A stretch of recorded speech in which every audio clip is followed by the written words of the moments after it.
Дамы и господа, уважаемые коллеги, дорогие друзья, разрешите наш 21-й социальный международный конгресс, посвященный проблеме цифровизации в условиях пандемии, миссия социального университета будущего считать открытым.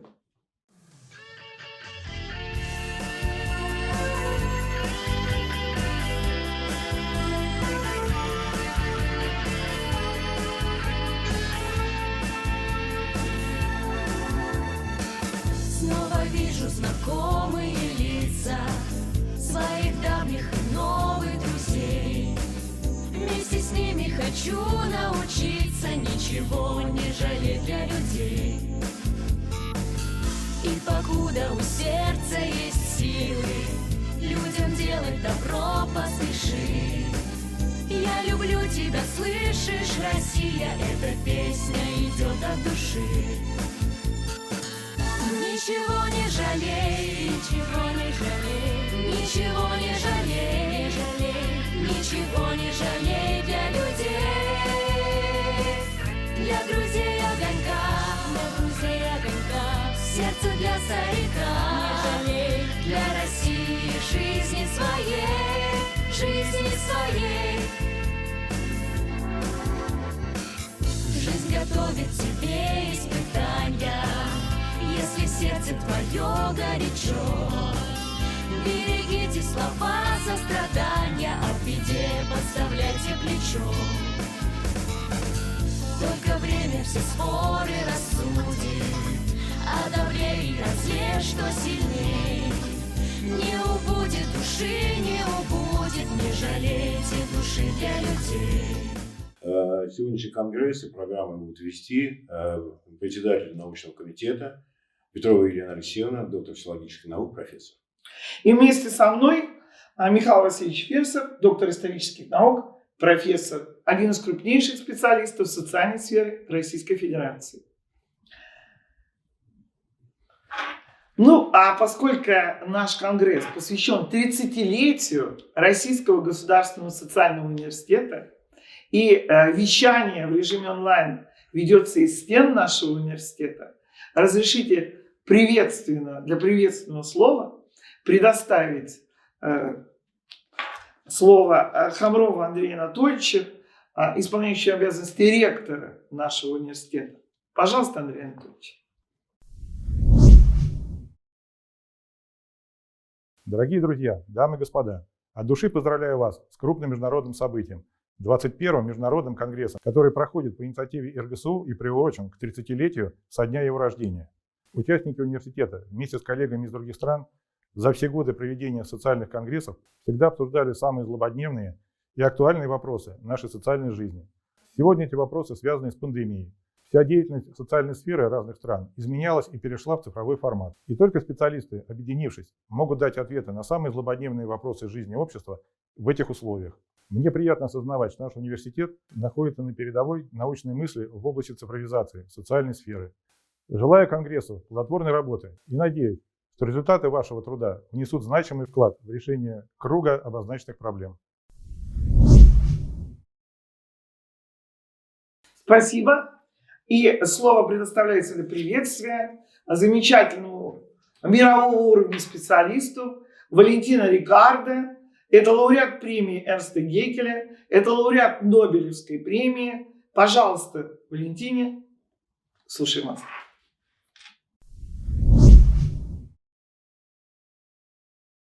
Good day to everybody, distinguished participants to the 30th anniversary of the Russian State Social University. It is a very important moment for the university and I wish you a very good and productive conference.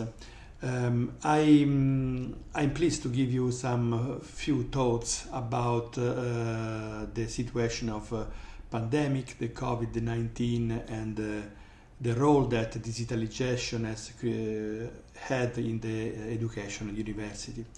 The COVID pandemic was truly the first, let's say, real pandemic that has spread all over the world. This is the first time that all the planet is affected by the COVID, going from United States, Russia, Europe, to the little Samoa Islands or the small places in remote places. So the COVID is really everywhere. It's truly global.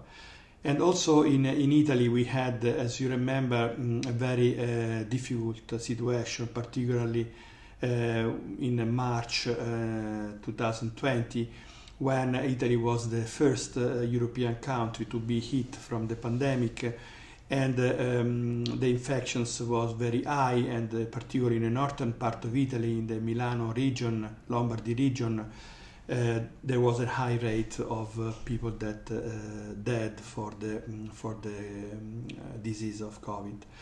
And in that particular emergency, everything was locked down, and also the education university were very much affected.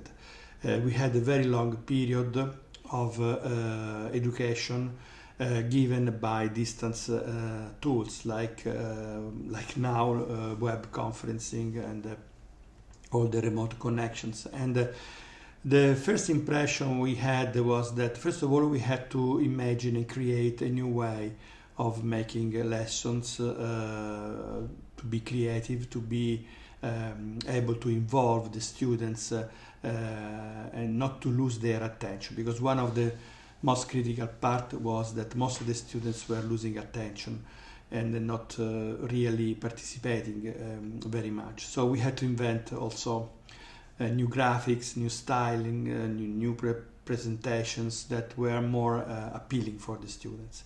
However, it was really problematic because the relation with the professors is very important. So we think that the human needs are still there, that to have social contacts, to interact, to talk.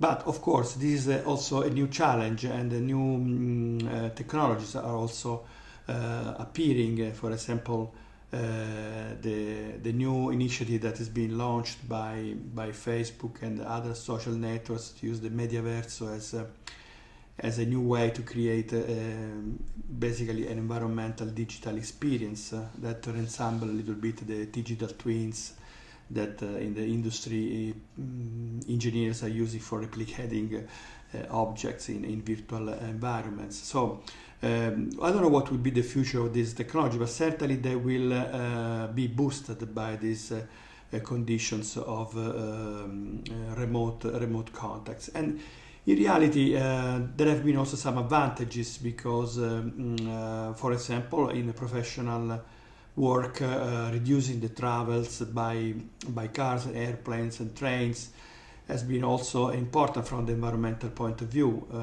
We are in a time that we discuss a lot about sustainability issue, the climate change, the greenhouse gas emissions, and in some way reducing the trips using particular airplanes, it is seen as a positive advantage. But again, remain on the background the importance of maintaining social human contacts, and also another very critical point was to reach the students that were in more poor conditions. So there was a public investment to donate electronic equipments to the schools for the students to be able, especially the ones that didn't have the possibility to have a digital connection to follow the university courses. So well, it's a future in some way, but also it's also something that we need to control and limit. And so maybe as a famous philosopher said in the past, Mr. Socrates said that the in medium stat virtus. So in the middle probably is the truth. Thank you a lot for your attention, and I wish again a great conference.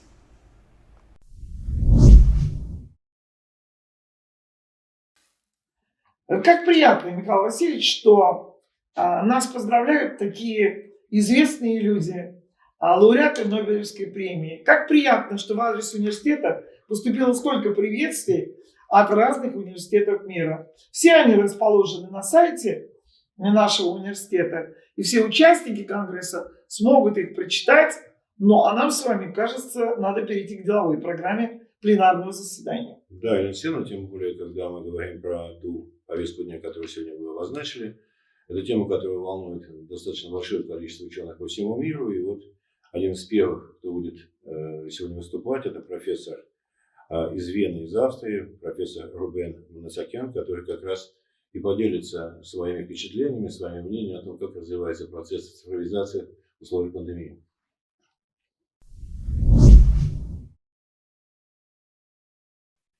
Hello, I would like to welcome participants of the meeting. And my name is Ruben Natsakanyan. I am professor of Department of Environmental Sciences and Policy in the Central European University in Vienna. And in my today's presentation, I would like to talk about positive and negative sides of online teaching. We know that due to COVID, we have to switch to online teaching, and many, of course, professors and students complained. But if we look in more details, I think we can easily find negative but also some positive sides. So what are the positive sides of online teaching from my point of view? I think that years before COVID, many universities already had started to operate through so-called learning management systems. In other words, software like Moodle, like Blackboard, like many others, which were considered as lecture supporting tools. Professors could put online some teaching materials, handouts of the lectures, articles, even books, some interesting data, statistics, whatever. And they could maintain communication with students through blogs, through questions, online questions and answers, etc. And all this was considered as a support instrument.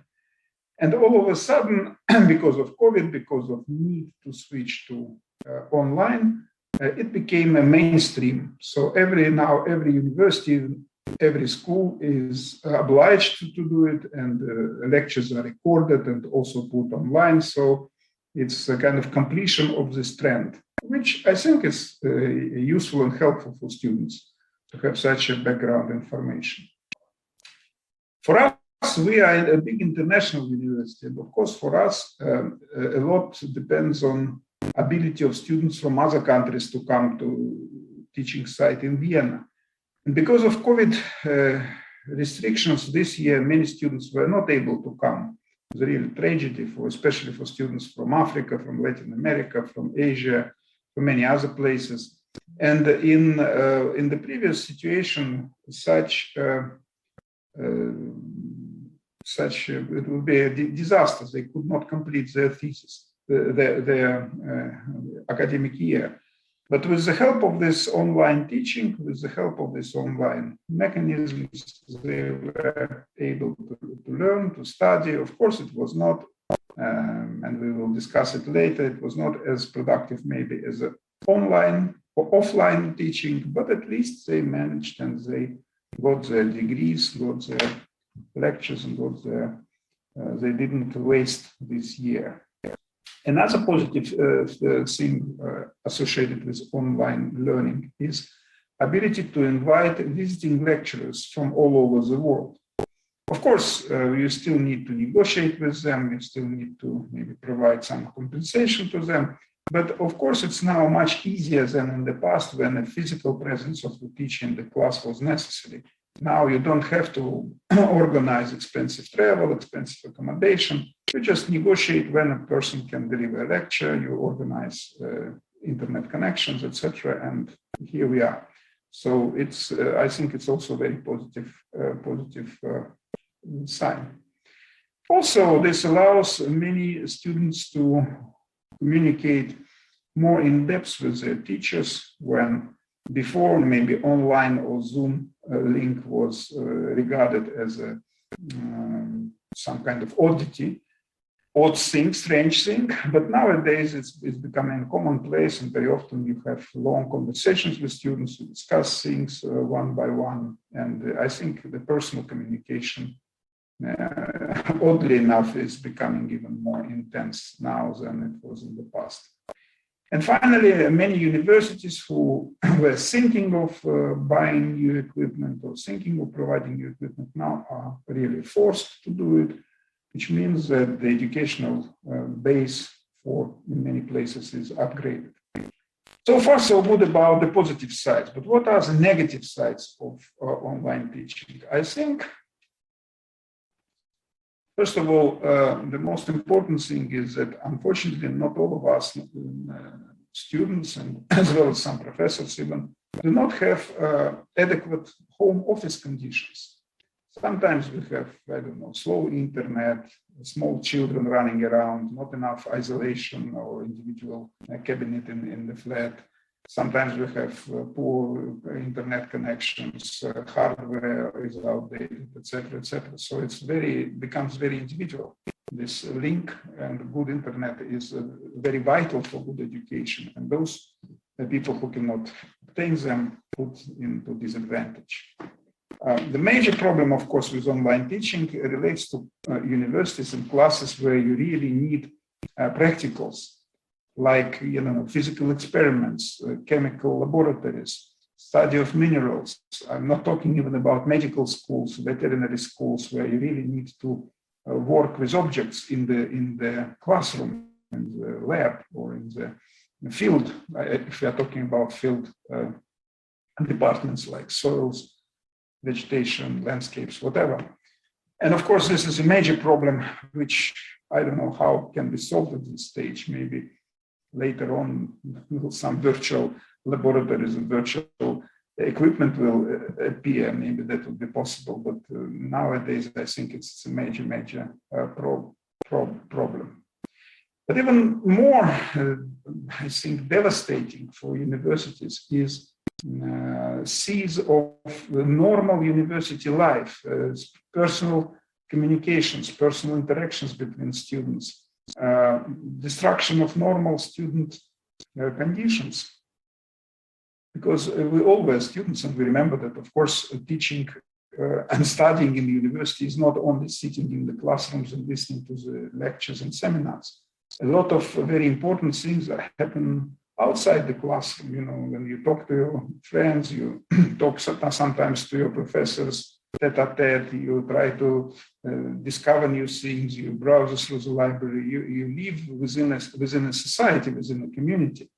And of course, nowadays, many young people are already living their lives online. They're spending a lot of time in chats and all the social media, social networks, etc., etc. And for many of them, maybe university life was the only place where they can still have, so to say, normal social life.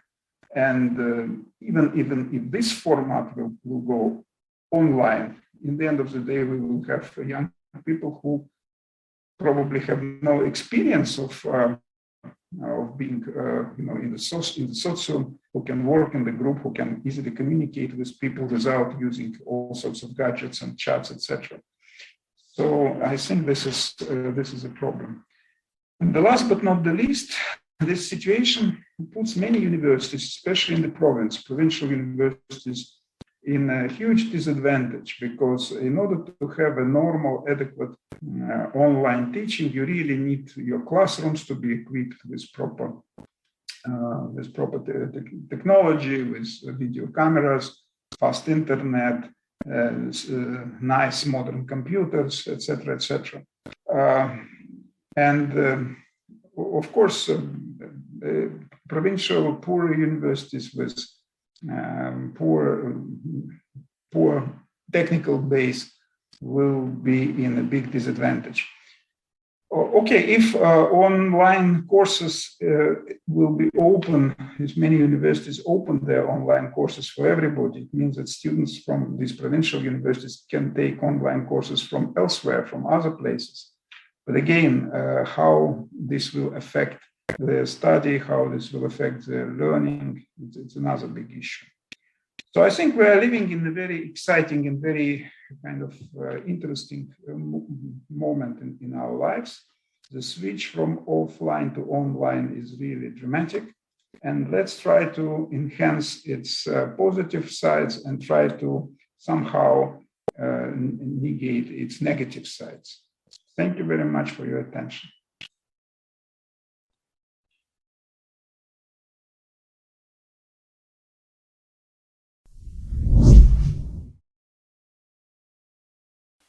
Мне кажется, прекрасный доклад.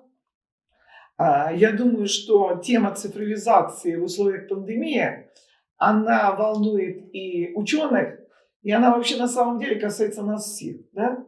Потому что сегодня вот та даже форма, в которой идет Конгресс, она невозможна была бы без цифровизации.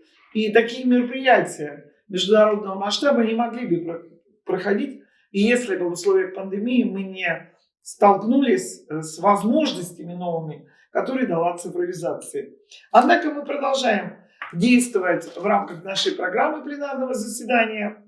И я с удовольствием предоставляю слово доктору политических наук, декану гуманитарного факультета РГСУ Галине Юрьевне Никипорец-Такигава. Ее доклад «30-летию цифровизации социальных пространств как глобальный вызов и миссия университета будущего» сейчас прозвучит для вас. Пожалуйста, включаем.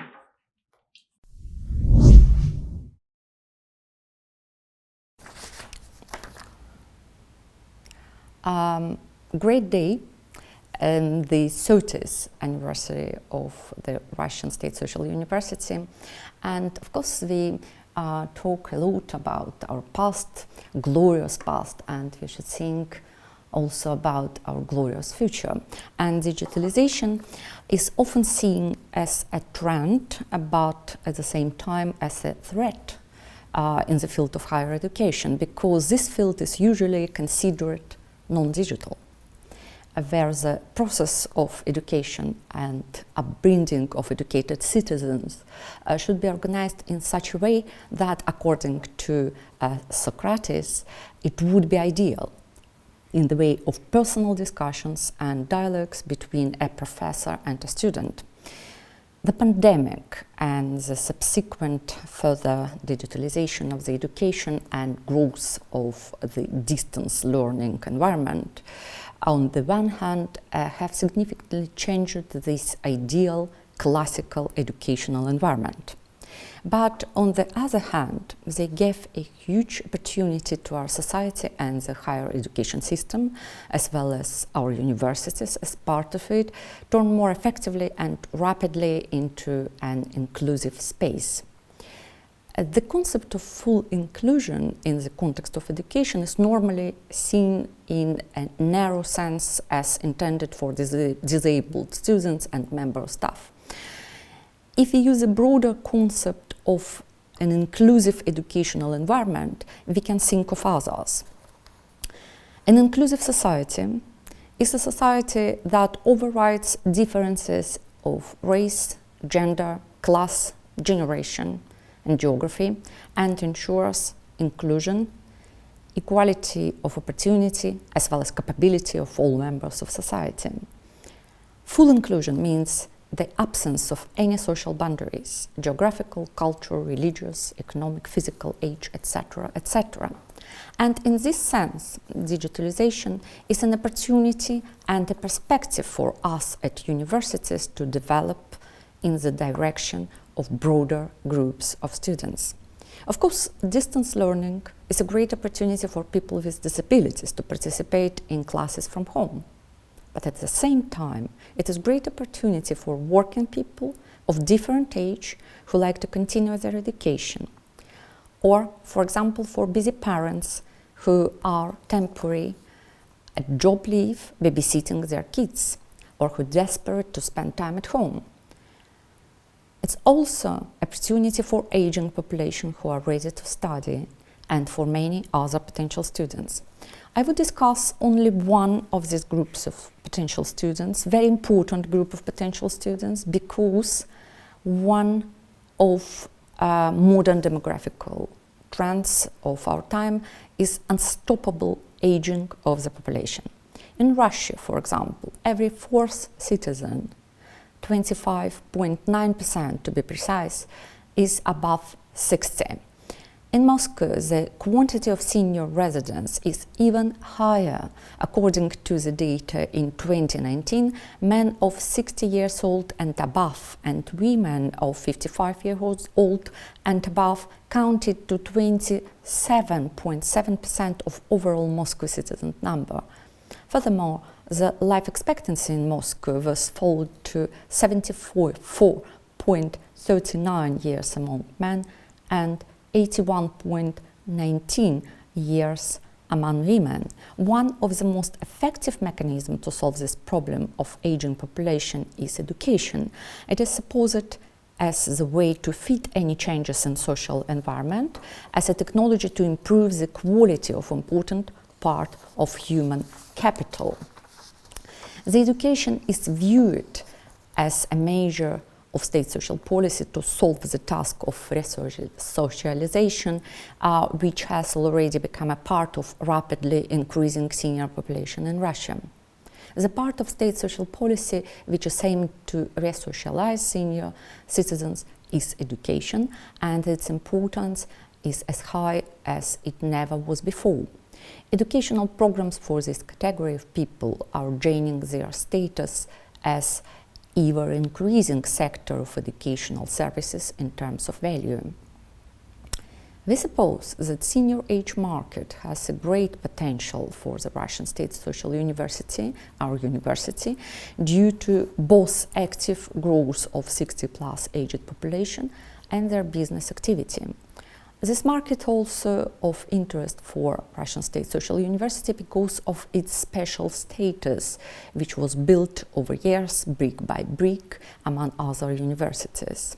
The mission of our university is closely related with the implementation of state social policy, and also Russian State Social University is among those few educational institutions in Russia that highlight the focus on training for the realization of the social state policy. According to these facts, the development of our university is seen as to be involved in education for senior category of citizens, or silver students. Hard work in this type of market would both help solving strategic tasks to increase the share of Russian State Social University in Russian and worldwide educational demand till 2025, as written in our strategy, up to 1%. And would also strengthen the image of our university as the first state social university, as we proudly pronounce ourselves. Of course, it is not automatic and easy way to develop. The first serious challenge in the implementation of preparation and desire of Russian universities to work actively in this market is low-motivated silver students, senior people, representatives of the third age, of course in comparison with foreign peers. A research conducted by Higher School of Economics demonstrates that as of 2017 in Russia, the involvement in formal and non-formal education for the population group aged 55 to 64. This is the beginning of the third age, or senior age, or silver age. In Russia it is just 7%, while in EU countries it is 33%. A very big difference, so low motivation of students. Another problem is that universities, due to the lack of research of the issue, don't understand clearly what the third age education means, often considering this as a hobby or an entertainment activity.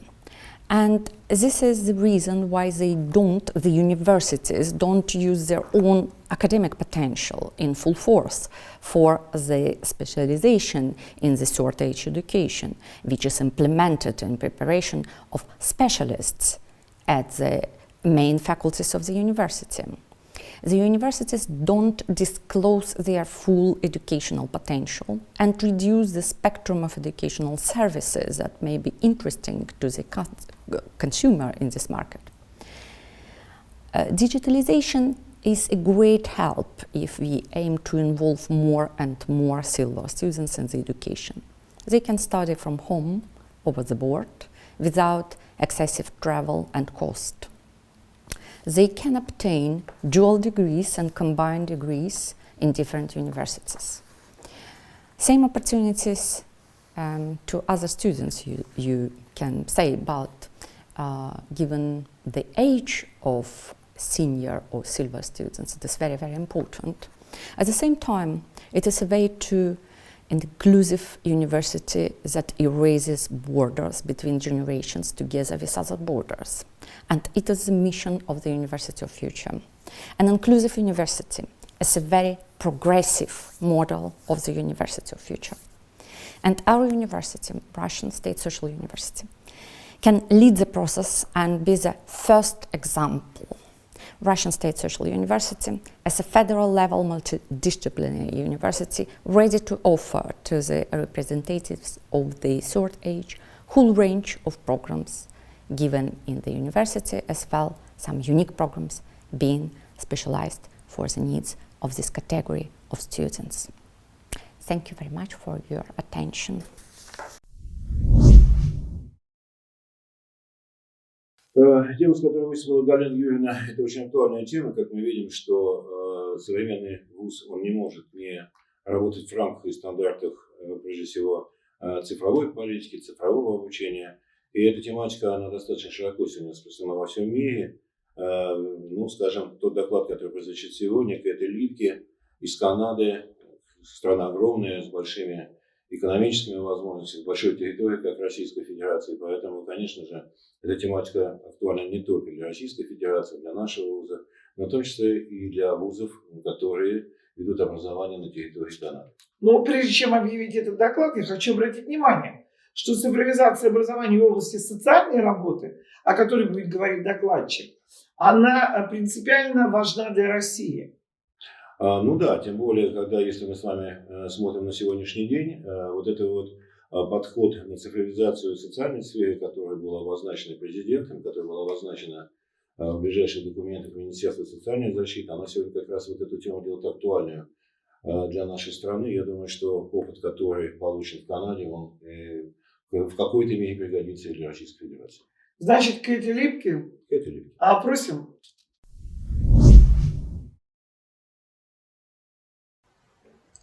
Hi, my name is Kathy Lipke. I'm a faculty instructor in the social work program at Douglas College, which is in Coquitlam in Canada. And today I'm going to talk about the digitalization of social work education in Canada.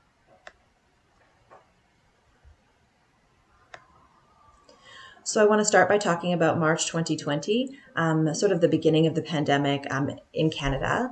At this time, there were starting to be public health orders related to students and people being in groups and trying to figure out how we could to try to reduce the spread of COVID-19. And there were conversations that were happening at the presidential level between all of the post-secondary institutions in British Columbia. And the decision was made that college and classes were going to be moving to a remote delivery.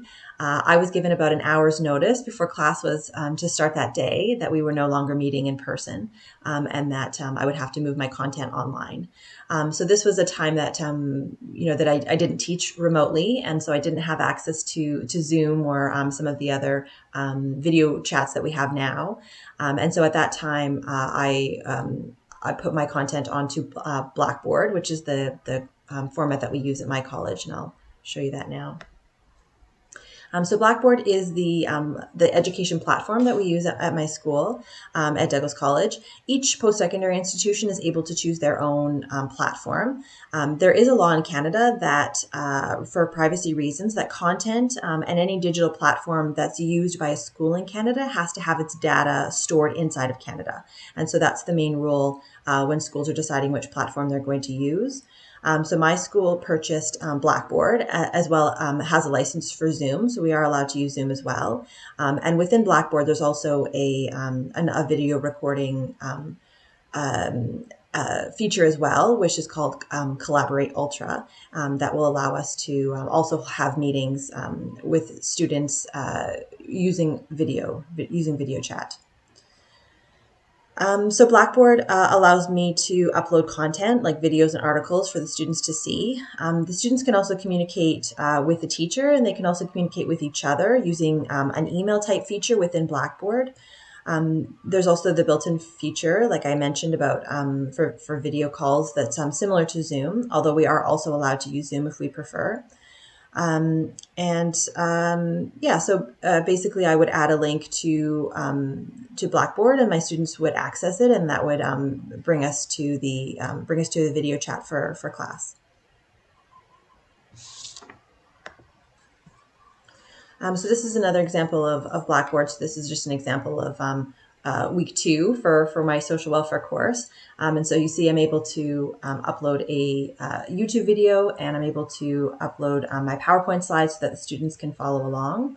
Another great feature about Blackboard is that students can actually write tests and quizzes within Blackboard, and it will mark them directly for me and upload their grades directly into to the grading, publish their grades basically directly into Blackboard, so that the students can see their grades immediately and I don't have to do the marking by hand. Fast forward to September 2021. So we are now, this is the first semester that we've offered at my school in person. And so it's very nice to be in person. And I think the students are grateful to be in person as well. I think that they enjoyed the work-life balance of being able to do class from online. But I know that there were some challenges related to students feeling isolated and feeling like it was difficult for them to concentrate online as opposed to being live in a class. And I know that as a teacher, it's easier to manage the classroom dynamics when we're in class for sure, and to make sure that students are understanding the concepts that we're talking about and I'm seeing them every day. So the public health order set by the province is that students and the teacher must be wearing a mask at all times. We discourage students from eating in class so that they keep their masks on. I am allowed to take my mask off if I am lecturing at the front of the class and I am 6 feet away from the students. And so this helps with access. If students can see my face and my mouth, it helps them to understand what I'm saying. And so it's important for me as a teacher to be able to remove my mask when I'm teaching, as long as I am distanced from the students.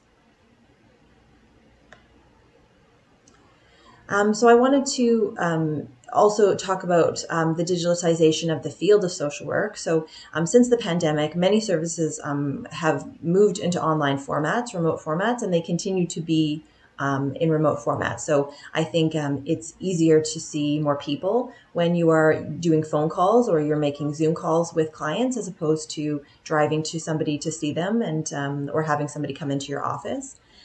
From a client perspective, it's easy to access services and support from home. If you don't have transportation or if it's difficult for you to get to places, this is easier. One of the problems is that sometimes people don't have access or consistent access to phones or computers. Some of our clients are vulnerable people who may be of low income, who don't have access to these services, and so that could create a challenge for them to access services if they're not able to call or use a computer. And I think also what I've heard from clients is that they miss the connection of seeing a social worker and being with somebody live as well. From a social work perspective, it can be difficult to assess somebody remotely as opposed to sitting in front of somebody. You get a sense of how they're doing. And so when you are talking with somebody on the phone or seeing somebody through the computer, it can be difficult to get a sense of how they're doing or if there's changes in how they're doing. Some social workers have different levels of comfort with technology. Some people are not comfortable with it, and so that is a challenge for some. And then also confidentiality concerns. So if I am making phone calls from my home, do I have other people here that could overhear? If I'm trying to talk to a client and they're at their home, do they have other people around that they're not able to speak freely about? So some of the confidentiality concerns as well. Do I record my sessions? Do I keep that on my home computer? How do you navigate some of those confidentiality that you want to protect? That you want to protect your client. And so that concludes my presentation about the digitalization of social work in Canada. And I want to thank you.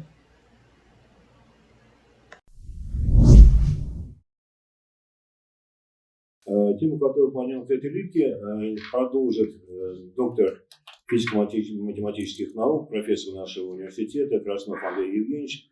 Поскольку проблемы, связанные с информационными технологиями, коммуникационными технологиями, они сегодня проникают во все сферы жизнедеятельности человека, во все профессии.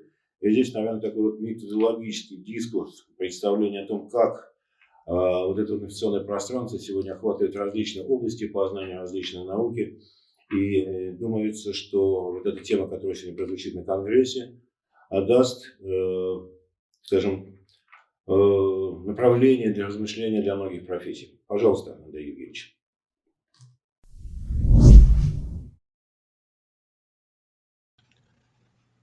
Dear ladies and gentlemen, we present to your attention a report on the topic Information and Telecommunication Technologies and their Comprehensive Evaluation. My colleagues are actively involved in the study of methods for meta-description of complex technical, information and communication and educational systems. And today's report is a special case of the approach we are developing, but for information and communication technologies. The purpose of the report is substantiation of the method for calculating indices that integrally describe the development of information and communication technologies. The main tasks are, firstly, show the disadvantages of existing methods for calculating indices, and secondly, to propose a substantially effective method for calculating indices which has shown high efficiency in industrial quality control tasks. For the integral description of complex systems, various indices are widely used, the totality of which is a kind of meta-description of systems. For example, international rankings or indices serve as a tools for assessing the development of information and communication technologies, ICT. Below are the main tools. ICT Development Index, a combined indicator characterizing the achievements of the countries of the world in terms of the development of information and communication technologies. For example, according to the International Telecommunication Union, from 2017, Russia has a 45 rating on the ICT Development Index. 11 basic indicators are used to complete ICT development indices. All indicators are divided into 3 groups, according to which 3 sub-indexes are formed. Then these 3 sub-indexes are combined into one integral index. At this point, attention should be paid to the following paradox. Many government organizations, international organizations, United Nations, entities, and the world's leading banks are involved in collecting information for the formation of ICT Development Index.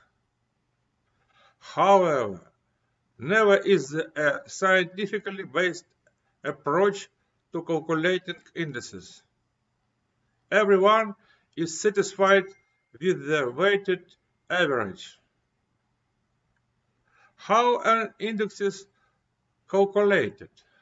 According to the International Telecommunication Union, first, each sub-index is calculated as the sum of the weighted basic indicators.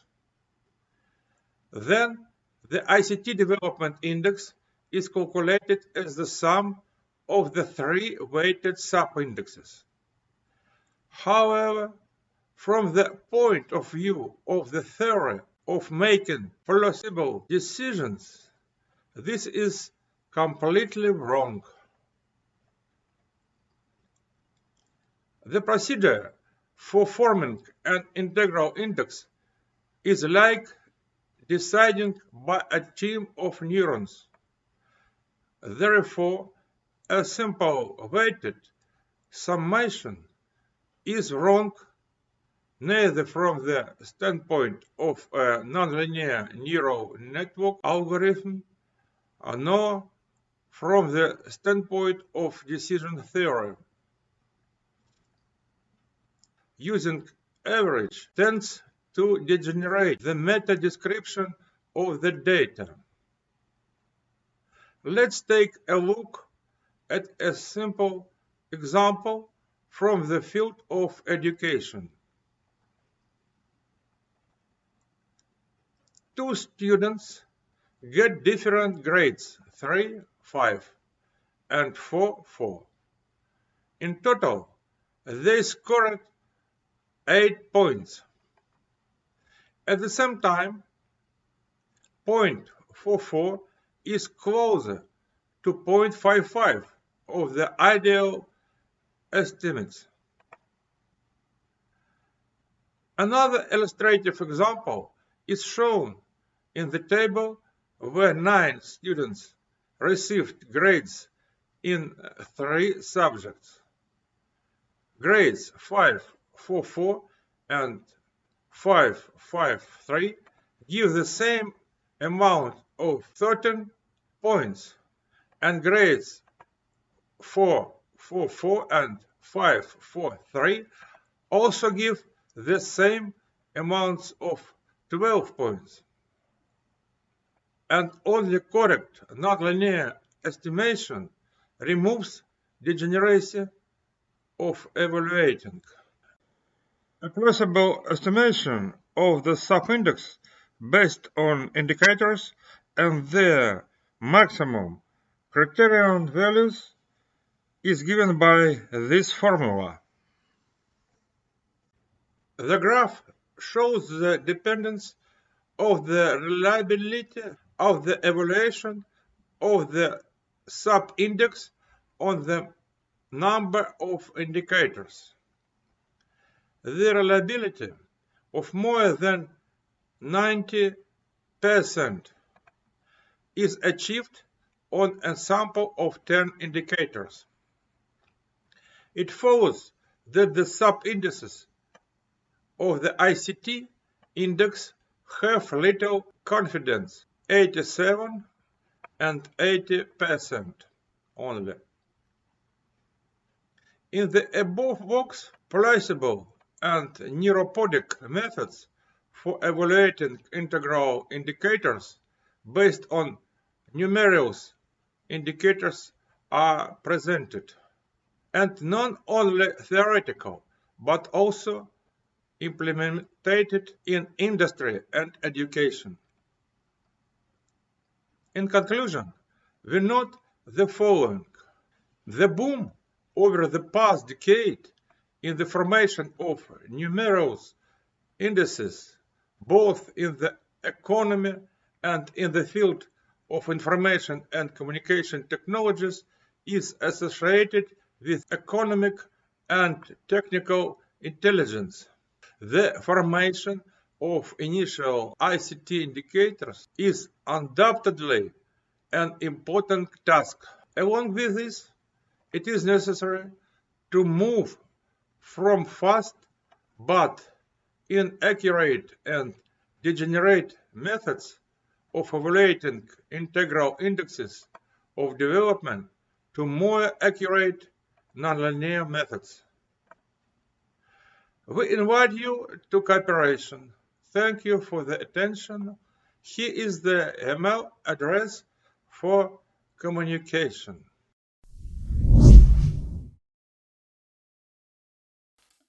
Ну, рассказ Андрея Евгеньевича мне очень понравился.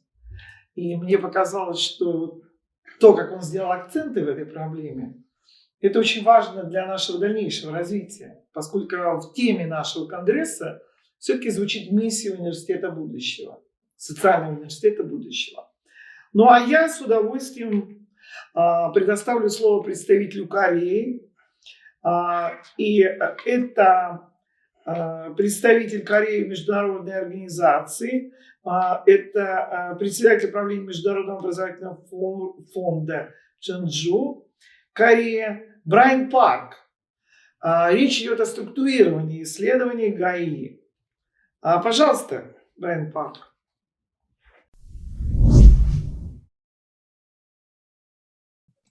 Thank you for your introduction. I am Brian Park from Korea. So today's topic is the framework related to Kaya studies, Kaya X.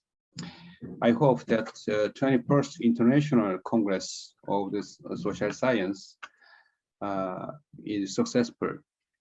Today's topic is the framework related to Kaya X studies. The core researcher is just Brian Park and Do-myung and Jiwon and Min-soo Kim and Danny Park.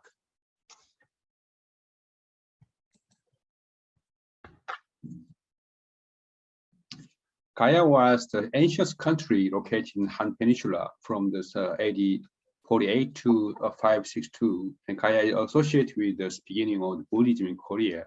It was a country with excellent iron and earthware culture and played a role in delivering excellent culture to ancient Japan. Also, it was important meaning in this ancient history of Korea and an ancient history of East. Research has been lacking so far. Kaya is closely related to history of Japan and played a role in classifying the correct history of two countries. You can see this is location of Kaya. There are small map. You can see that is here, and then there's the figures in the site is here. Yeah, in the Gyeongsang province to Jeolla province is belong to the Kaya.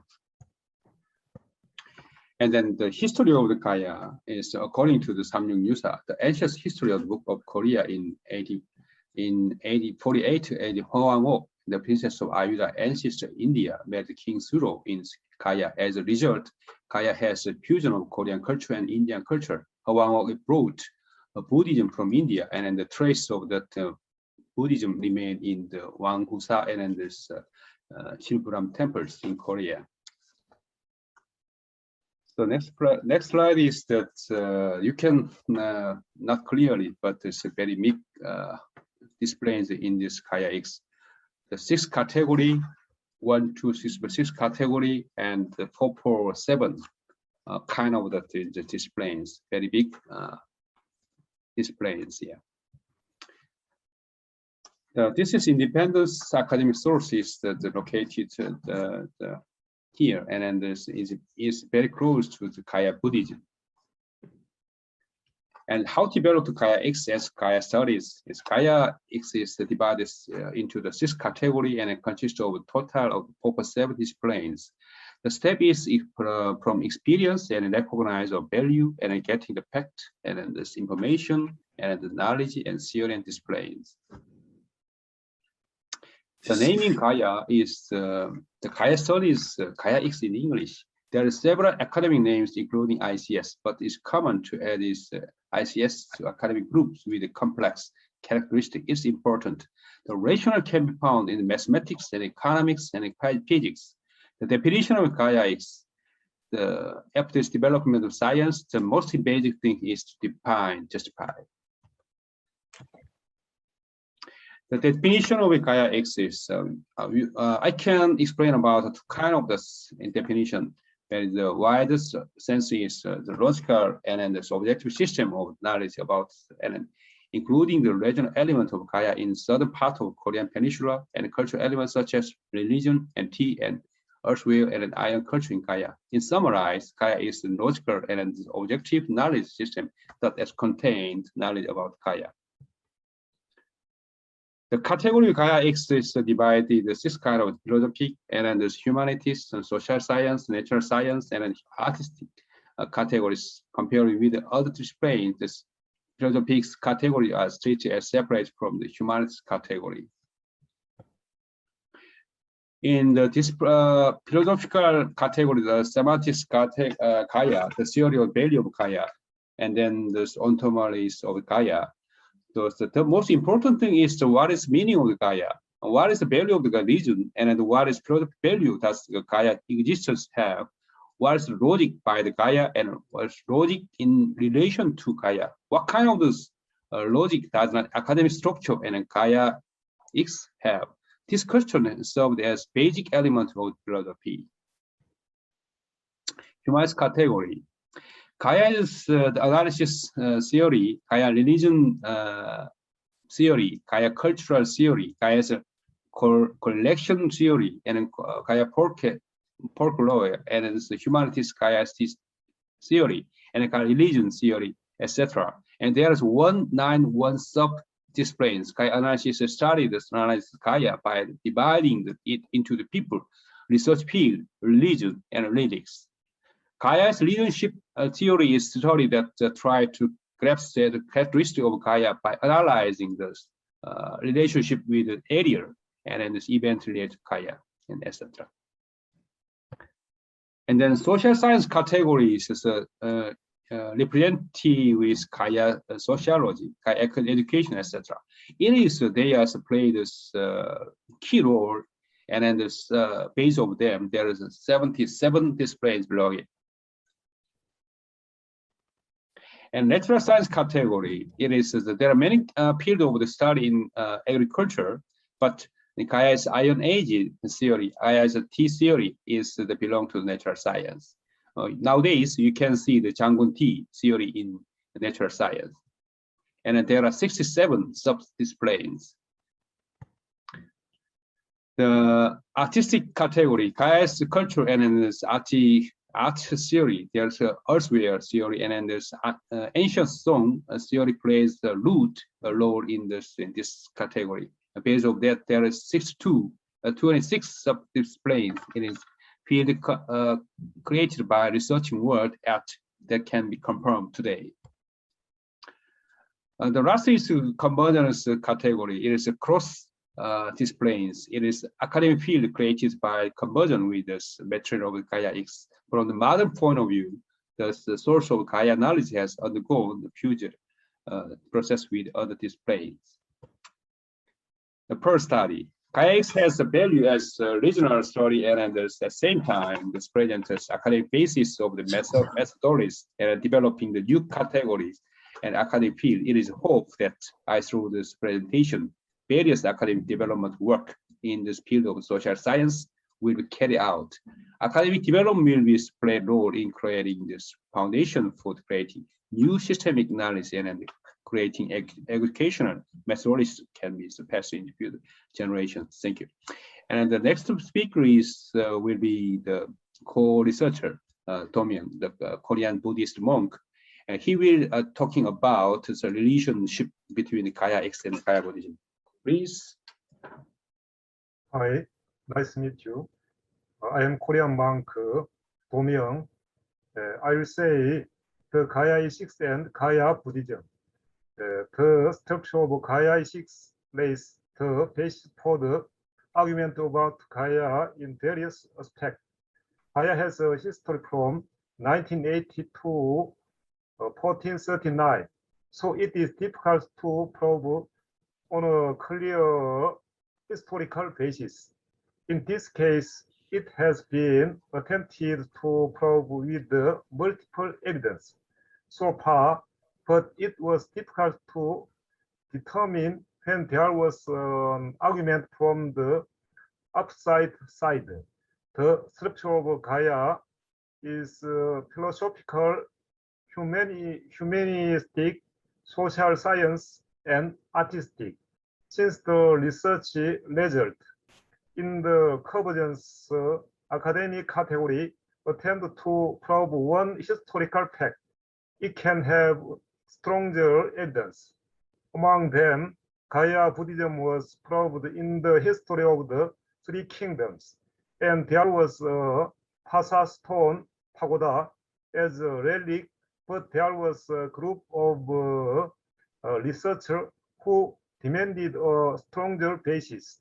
The structure of Gaia 6 will be subdivided and proven in various fields to facilitate the verification of the substance of Buddhism.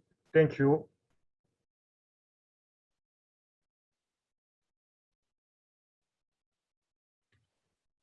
Thank you very much for your presentation. And next speaker is Dr. Min-Soo Kim. He will approach to the educational aspect to the Gaia X. Please, Dr. Kim. I'm Min-Soo Kim, introduced by Professor Park. Today, I will give a presentation on how to connect the structure of Gaia X to education. Look at the PPT. This material is intended to educate middle school students, including Korea. The value of Gaia X should be educated from a historical perspective. The goal is an accurate understanding of Korean and Eastern history. Recently, the United Nations UNESCO designated the historic site of Gaia as a cultural heritage. Middle school students should know why it should be a cultural heritage site. Next, we will teach the understanding of 6 fields of specific Gaia X. Please see the following PPT. This material is intended to educate university students, including Korea. The ancient historical value of Gaia X should be educated. Its goal is to accurately understand world history through comparison with the history of neighboring countries. Recently, the United Nations UNESCO designated the historic site of Gaia as a cultural heritage. College students should think about how this cultural heritage should be utilized. Then we will teach the methodology of how to study the 6 specific areas of Gaia X. Thank you.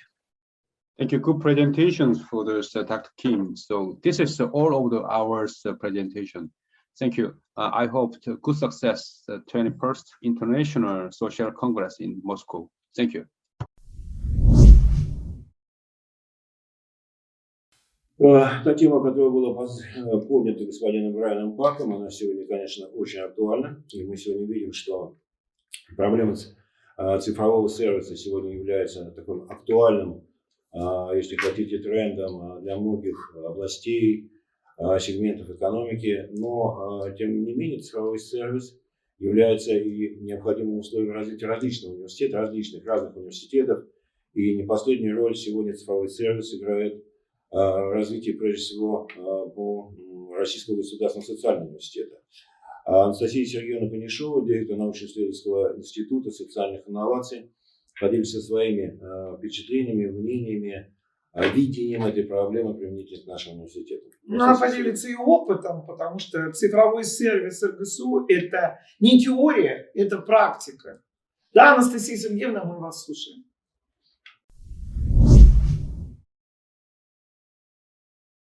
The Russian State Social University is currently one of the most digitalized universities in the country. The digitalization began in 2014. Products supporting the educational process and the process of admission and support of students were consistently introduced at the university. Since 2016, the electronic learning system has been actively used and developed. In 2018, the university introduced an electronic portfolio of students. The corporate portal is actively used by teachers and staff of the university. All the informational products and platforms used for digitalization of the educational and supporting process, administrative and economic activities work in a single information exchange circuit. The choice was made of introducing platforms developed in Russia that provides reliable storage, processing, and protection of data of students and teaching staff. 2020 was a difficult year for many educational organizations. The emerging coronavirus pandemic, a long lockdown, this forced many educational organizations to rebuild their processes. And because of the high level of digitalization, Russian Social State University transferred its work to a remote online format in the shortest possible time and without downtime and disruption of the educational process. The year 2020 has become an incentive for the development of digital services. Admission of applicants and new employees has been transferred 100% to digital form. In 2021, the development of existing products is actively underway.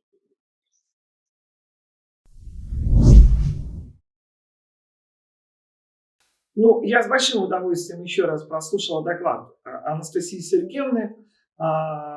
Я как бы в курсе того, как у нас в университете это происходит.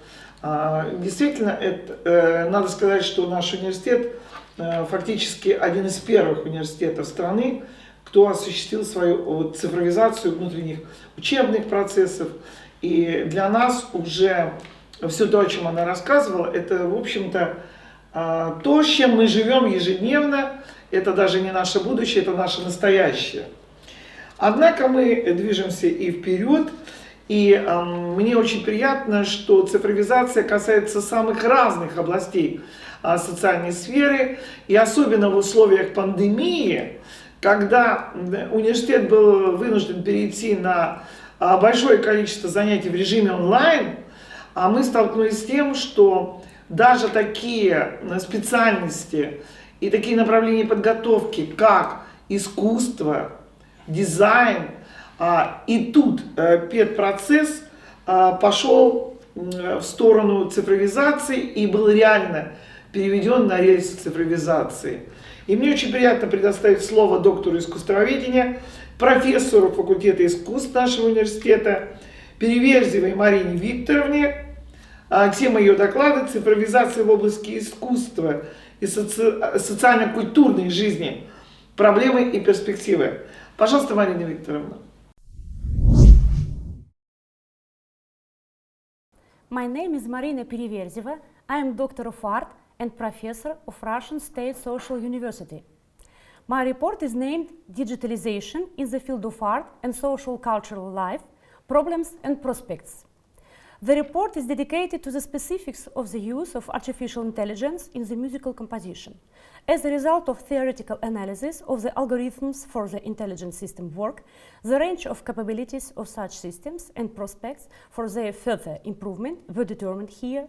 Modern programs designed for composing and improvising music were systematized, action algorithms were compared, and advantages and disadvantages of artificial intelligence as an instrument for composing music were determined also.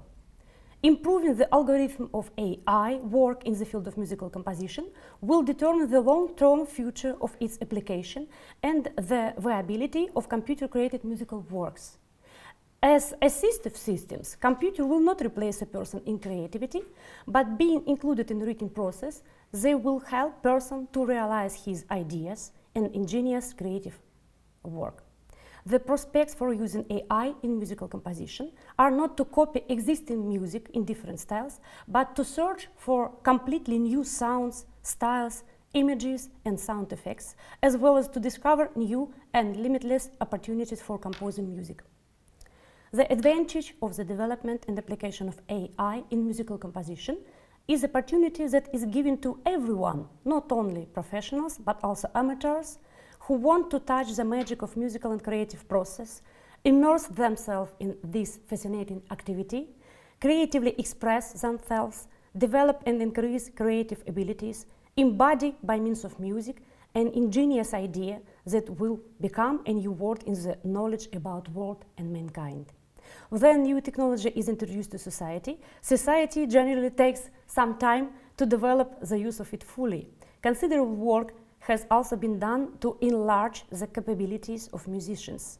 Composers have used computers to realize their conceptions of musical unperformable by human, or as a means of develop composition ideas which would require amounts of calculation unthinkable without the use of computer.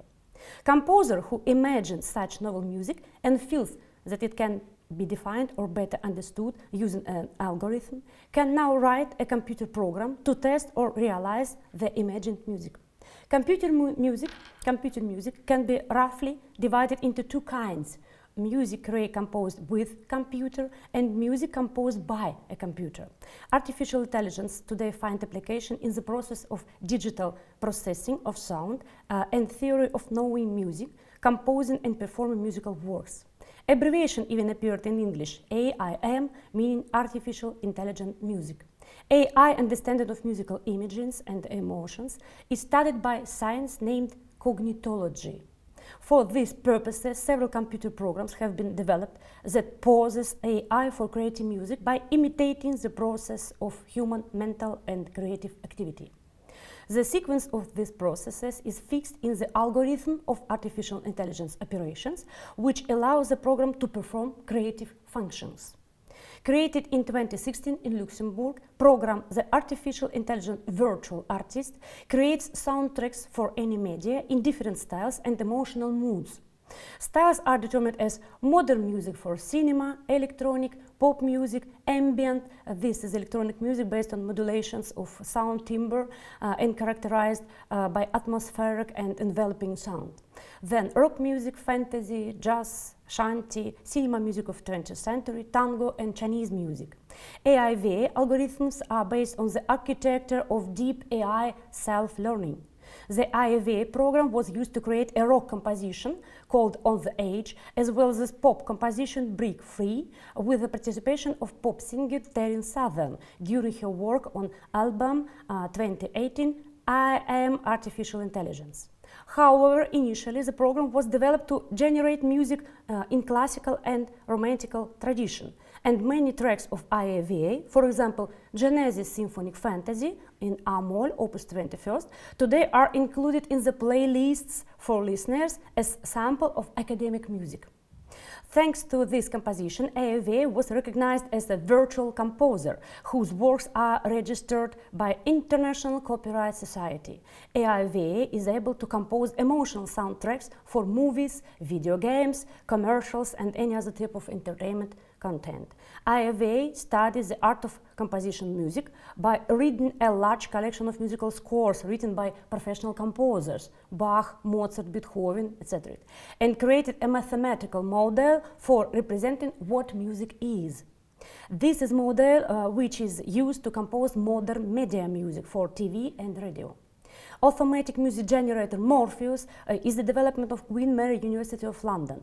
This intelligent system is based on the optimization technology and the algorithm for finding variables in the data set, selecting the best option from the possible, used to create new plays in given tonality, duration, instrumentation by converting the original samples.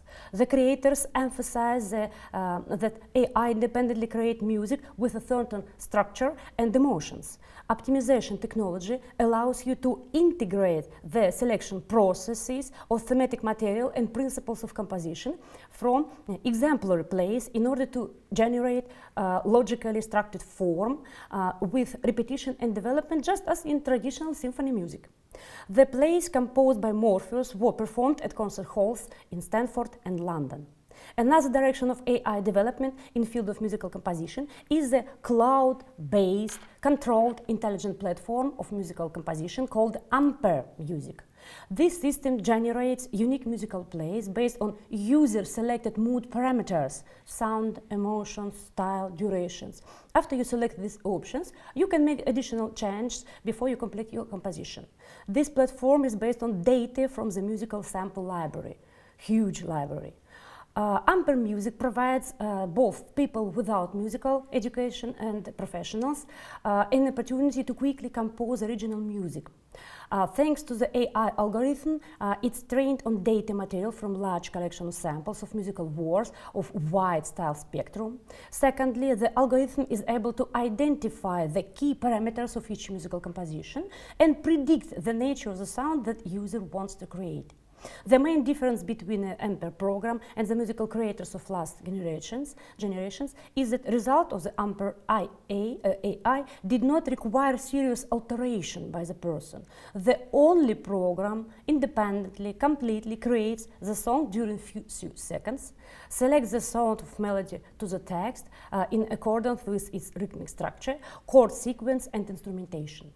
Ampere Music is simultaneously composer, performer and producer of artificial intelligent music, which allows you to instantly create and perform original music without requiring any musical training.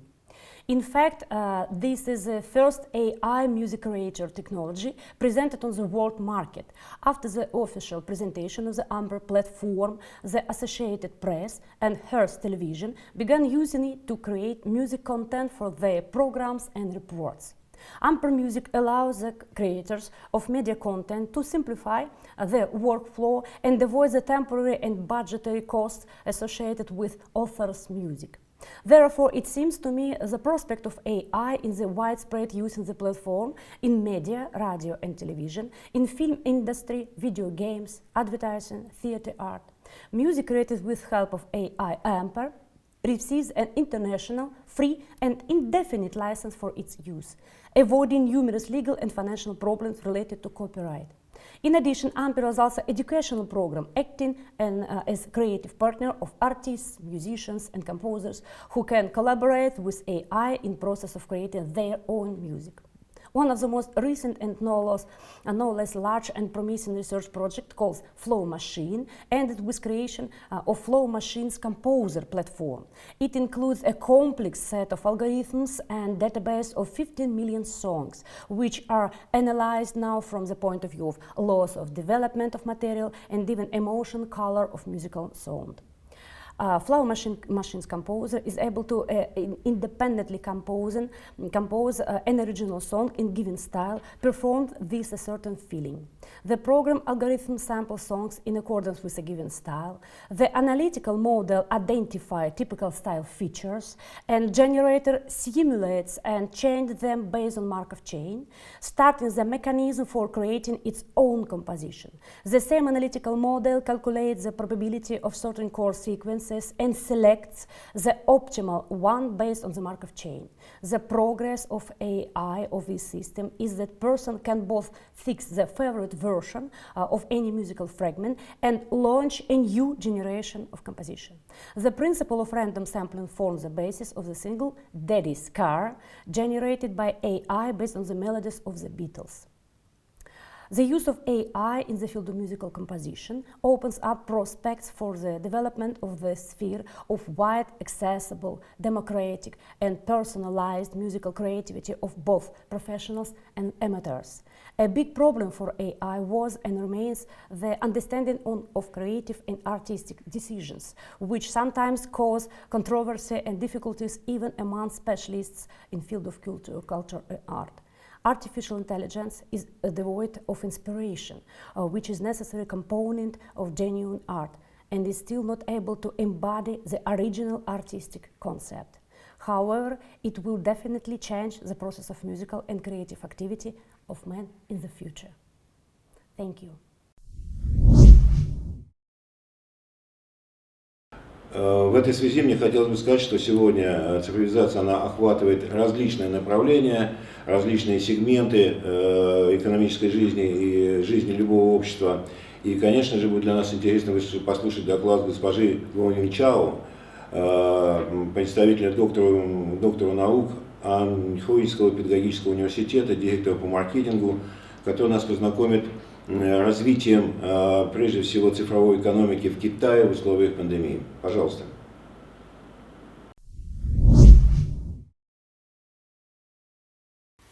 Hello everyone, I'm Guan Chao from China. I'm doing my PhD in economics at Smolensk State University. Today my topic is economic development of the People's Republic of China in the context of a pandemic. I will introduce in 4 parts. Part 1, the impact of COVID-19 on China's economic development. It has 2 aspects, the direct and indirect losses. The direct losses mainly come from its negative impact on supply and demand, and the cost borne by the public sector for pandemic control. The COVID-19 pandemic has caused losses in varying degrees to the consumption, investment, and export, among which the impact of consumption is the most prominent. The GDP fell 6.8% year on year in the first quarter of 2020. The flow of labor has been severely restricted or even suspended. Food, medical supplies, and other basic necessities resulting in short-term price increase. According to the statistics from the outbreak to February 13, 2020, budgets at all levels have invested more than 18 billion RMB, and the total costs in all parts of China have reached 300 billion RMB. Indirect losses are mainly reflected in 2 aspects. The pandemic has put enormous pressure on employment, and the temporary impact of industrial shutdown will be magnified to long term. Part 2. China's economic recovery amid the COVID-19 pandemic. Despite the impact of the pandemic, China became the only major economy to achieve positive growth in 2020, with its economy still growing by 2.3%. According to the latest economic data, China's GDP was up 9.8% year on year in the first 3 quarters of 2021. It's worth noting that, according to a report by UNCTAD, FDI in China bucked the trend to become the world's largest recipient of foreign direct investment in 2020, despite a sharp drop in the global total. Part 3. Factors influencing China's rapid economic recovery under the pandemic.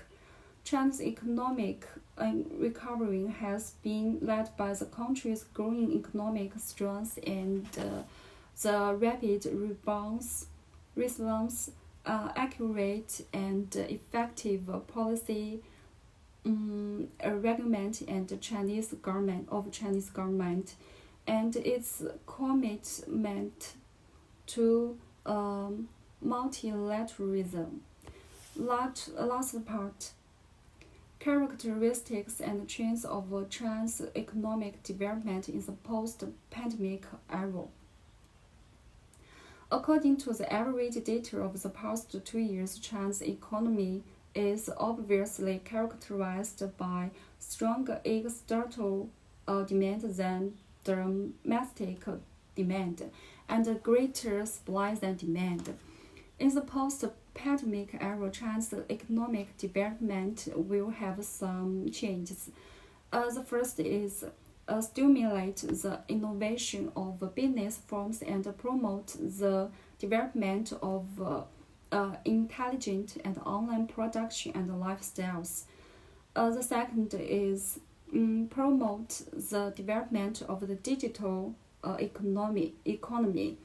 The third is accelerate the construction of new smart cities and improve the levels of social governments at all levels.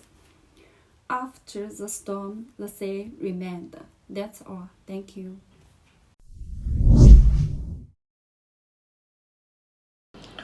Спасибо большое нашей китайской коллеге. Замечательный и интересный доклад. Мы все знаем об успехах Китая и понимаем, что в области цифровой экономики и в сфере цифровизации процессов образования Китай сегодня заметно лидирует, ну, не в обиду другим странам. А я с удовольствием предоставляю слово Уралову Арсению Анатольевичу, руководителя инжинирингового центра нашего университета. Это центр «Инфостар», и его доклад посвящен индексам цифровизации, учета социального фактора, оценки цифровизации социальной сферы России. Report indices of digitalization, taking into account the social factor, assessing the digitalization of the social sphere in Russia. Uralov Arseny of the Engineering Center Infostar RSSU. Analysis of most international rankings in the field of digitalization and ICT shows the presence of a group of indicators characterizing the processes of digitalization and the effects of digitalization for the social sphere. The indicator personnel, the effect, involvement of consumers, trust. International indices assessing the digitalization of the social sphere, the Digital Economy and Society Index, DESI, the Digital Society Index to 2019. A number of interesting indicators used in the international rankings. Level of consumer confidence in digitalization in general. Trust in the ability of governments to protect the privacy of citizens, including personal data. Transparency in the use of personal data by businesses.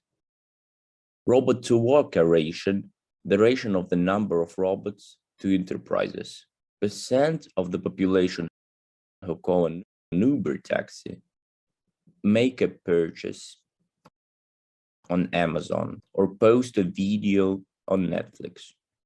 In Russia, the assessment of digitalization of the social sphere is reflected in several main methods today. Method 1, methodology for assessing the progresses and effectiveness of digital transformation of urban economy in the Russian Federation, IQ of cities. The purpose of assessing the IQ rating of cities is to assess and monitor on an annual basis the progress and effectiveness of the digital transformation of the urban economy in the Russian Federation as a part of the Smart City project. The methodology for for calculating the IQ index of cities was approved by order of the Ministry of Construction of Russia, number 2924, dated December 31, 2019. At the end of 2018, the IQ index was calculated for 191 cities of the Russian Federation. In 2021, an automated update of the IQ methodology of cities was carried out. In accordance with the developed methodology, the Ministry of Construction of Russia assesses the IQ of cities on an annual basis, at least until 2024. 10 directions of digital transformation of urban economy and 47 indicators for assessing the level of digitalization. Innovation for the urban environment, 6 indicators. Intelligent systems of social services, 4 indicators. Intelligent public safety systems, 5 indicators. Smart housing and communal services, 5 indicators. City governance, 5 indicators. Smart city transport, 11 indicators. Intelligent environmental safety systems, 4 indicators. Tourism and service, 4 indicators. Communication network infrastructure, 1 indicator. Tasks of assessing the IQ rating of cities.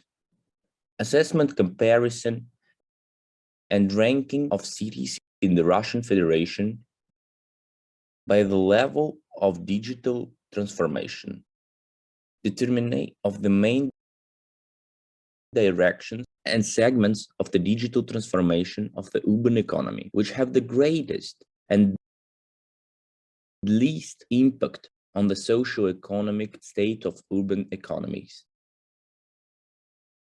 The following methodology is the Digital Development Index of the constituent entities of the Russian Federation.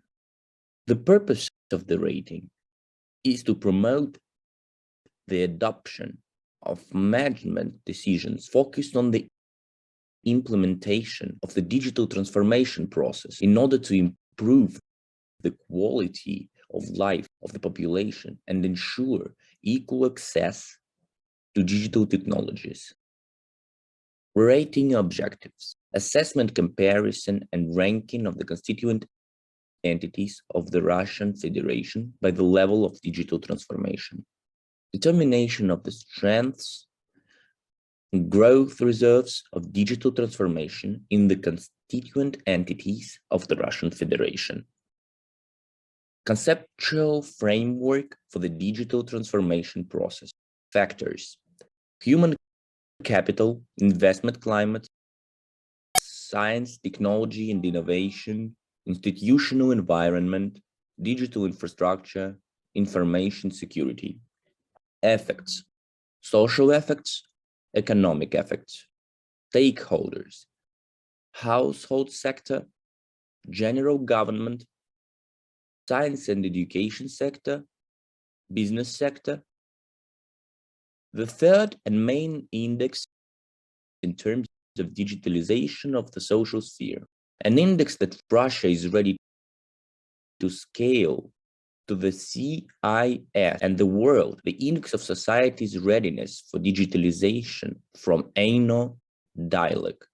The autonomous non-profit organization Dialogue has built a network of regional management centers and developed uniform indicators, assessing the development of information infrastructure in the regions, the speed of reaction of representatives of government body to messages from citizens on the internet, the quality of official publics on social networks. Dialogue regularly conducts appropriate ratings to align digital processes throughout the country at the level of public authorities. Dialogue represented Russia at the United Nations Internet Governance Forum, IGF, and proposed to develop an international digitalization readiness index so that all countries receive a single tool for assessing society's perception of digital transformation processes. At the Eastern Economic Forum, EEF, in September, Dialogue presented the Citizens' Readiness for Digitalization Index and its Readiness for Digitalization Index methodology, index for assessing the development of digitalization and the perception of digitalization by the population.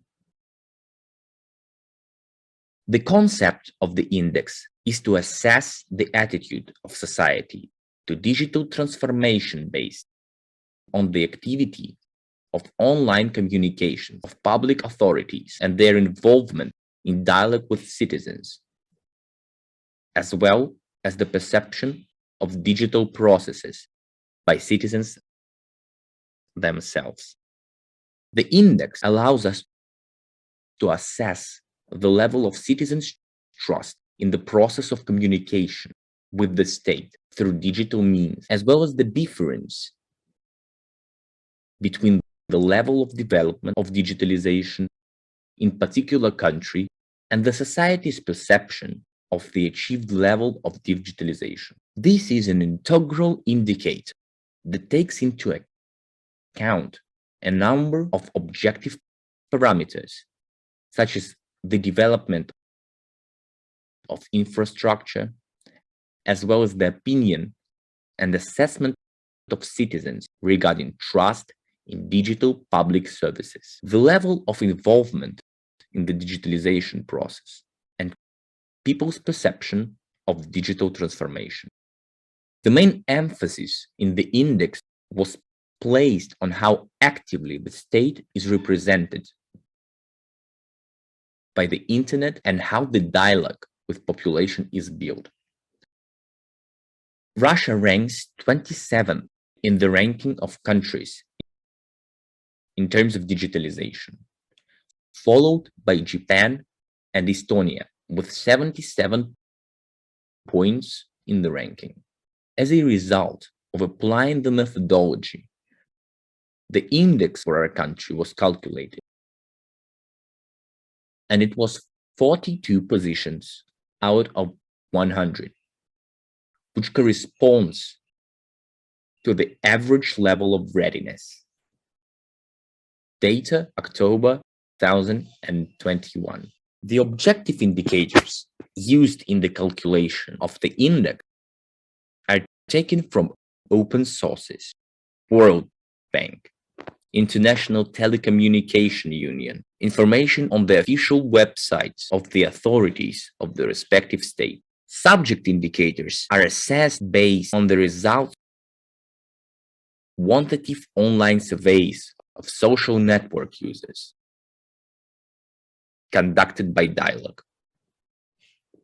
Obviously, clear methodologies with a transparent and logical system of indicators are needed, and it is especially important to ensure comparability, to build the relationship between the indices in order to include the situation of measurement and evaluation for the sake of measurement and evaluation. As the methods presented above have shown, the assessment of the digitalization of the social sphere and the spheres of human and household life are mandatory sections of the method, and they form a request for the quality of data sources for calculating and changing indicators.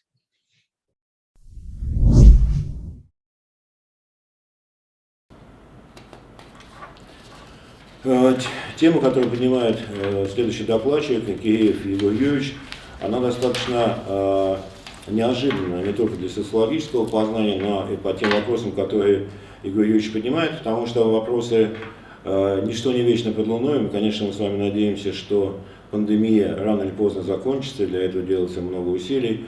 И вот вопрос о том, какое будет цифровое общество в постковидном состоянии, как будет реализовываться дальнейшие стратегии солидарности, как в этом отношении изменится миссия, прежде всего, социального университета. Это очень важный и глобальный вопрос, который сегодня необходимо ставить в условиях не только глобального мира, глобальных вызовов и той ситуации, в которой мы оказались. Егор Юрьевич, пожалуйста, вам слово.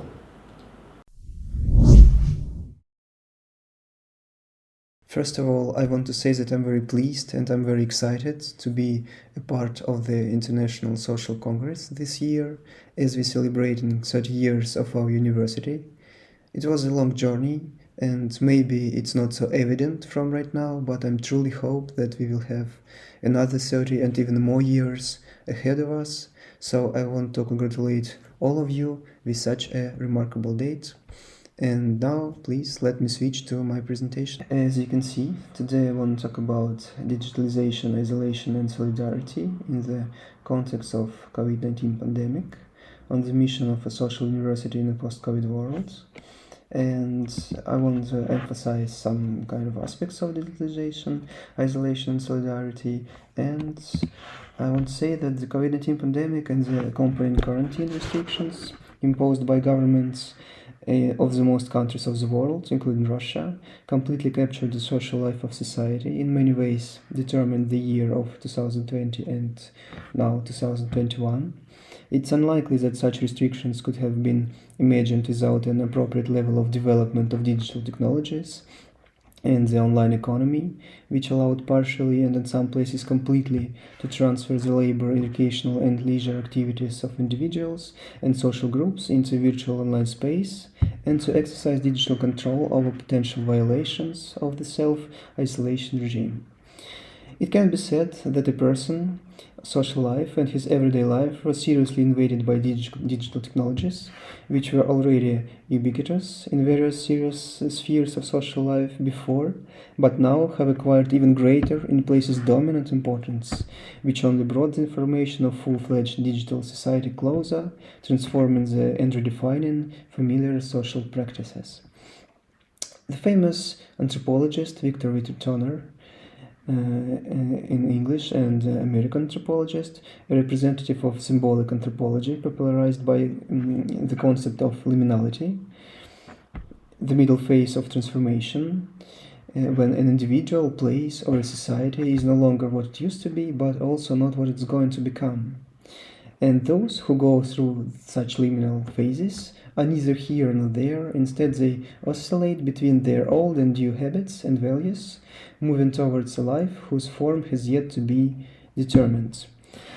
And thus, using the terminology of Victor Turner, we can conclude that a person and his or her social life, in anticipation of the end of the pandemic, are in a liminal state today, or using the terminology of Robert Department, proposed by him in the recent work, The Upswing, How America Came Together a Century Ago and How We Can Do It Again, in the gap between isolation and solidarity, which it seems may be more difficult to overcome than the pandemic itself. And in fact, already in his work Bowling Alone, the collapse of and revival of American community, Robert Department pointed to the general decline of social ties and weakening of social capital, noted the erosion of social cohesion and the weakening of social trust. Robert Department assigned a special role to social capital, which is the main condition for the organization of a mutual trust society. And social capital is understood as the connections between individuals, social networks, and the norms of reciprocity that flows from these networks. And one of the reasons for the decline in social capital is the technological transformation, in particular the technological transformation of leisure. And as you can see, leisure becomes distributed as the boundaries between work and rest are erased. The leisure time and in the context of isolation itself becomes algorithmized consumption, and optimization of the living space, remote control of the performed work, and control over life forms is carried out. The social time of people in self-isolation ceases to be normalized in such a way that it ceases to be divided into working and free, and the needs become round the clock and spontaneous and are provided by the new proletariat, which cannot afford the privilege of self-isolation. Leisure and work from home are often fraught with role conflicts, which makes it almost impossible for any kind of civic participation, narrows the opportunities for expanding social contacts and self-development, directing people to sanctuary of social media. And if you can see on the slides, and the survey, which is called the Sociology of Pandemic, which is conducted by the Corona Form project, you can see that 61% of respondents are generally dissatisfied with remote work, 77% are dissatisfied with remote work among respondents with poor financial situation, 77% are dissatisfied with remote work among respondents living with 4 or more children, and 70% are dissatisfied with remote work among respondents aged 31 to 45 years. There are more respondents than before to do household chores. To a greater extent, the increase in household workload affected women. 36% of respondents noted that they became more tired of work, and 64% of respondents stopped dividing their time into working and the time of leisure. And I think that we might conclude that the new digital age begins with an attempt to free time in the first place. So isolation and remote work inevitably presupposes self-regulation, the practice of self-formation, which corresponds to cultural expectations associated with self-awareness, reflection, and taking responsibility for leadership and management of oneself and for improving one's life chances. So it supports an individualized personality in every possible way, marginalizing a person burdened with social ties.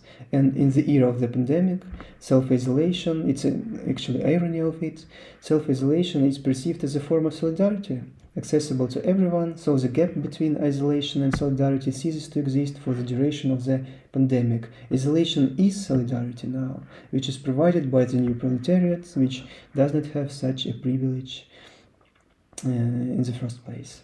So I want to quote researchers, the Andreas Hellerman and Julia Lees, who said that the coronavirus crisis needs a subject that is familiar to us from neoliberal everyday life, atomized, isolated, and left to itself. To a lesser extent, those who realize their social context without leaving their home in front of a computer monitor are at risk, and the source of risk is the one who realizes his or her social contacts without leaving his or her home in front of a computer monitor. And it is this neoliberal digital subject, as a rule a representative of middle class, that copes best with the new everyday life, not only during the pandemic, but also in general. And I want to show you some pictures. On the left one, you can see the representation of neoliberal digital subjects.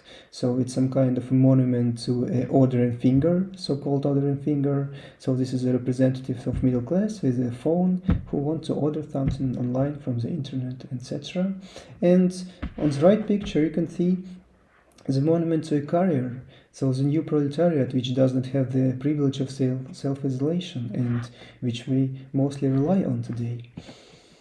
And also, dear colleagues, I want to talk about the problems of these digital times.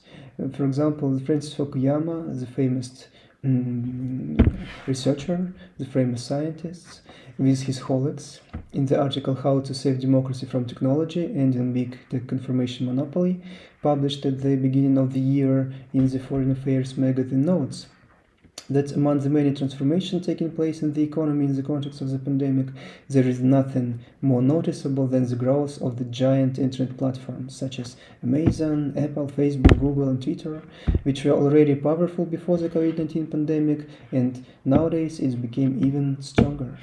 The emergence of such dominant corporations should cause alarm, since they have dominant control over our communication, which in turn creates unique threats and risks.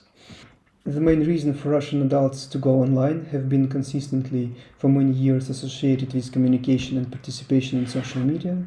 In 2019, 76.7% of the population aged 15 to 74 years were involved in social media. If before the pandemic digital technologies were considered as one of the possible instrumental solutions that complement physical reality, then in 2020-2021 they actually became an alternative reality, into which many everyday routine tasks passed. And we must talk about forced digitalization even. It has most noticeably affected the consumption of information and entertainment content, such as games, movies, TV shows, music, interpersonal communication, and the use, of course, of educational services. And the massive transfer of social interactions, educational, leisure practices, trade, politics, from the real world to the virtual world has led to the fact that people are looking for solidarity and camaraderie on the internet, an environment that is determined not by cohesion but by enemy and by alienation. Instead of participating in public organization that can provide a sense of community as well as practical experience of tolerance and consensus building, people join internet mobs in which they immerse themselves in the logics of the crowds by clicking like, putting likes and leaving comments or share and then moving on. And instead of going to real public square, they anonymously move to digital spaces, where due to the actions of filter bubbles, they rarely meet with opponents, and when such a meeting occurs, it becomes a new reason for confrontation more often. And instead of the procedural rules that guide real communication between individuals, the internet environment uses algorithms designed to attract attention, collect data, and sell advertising.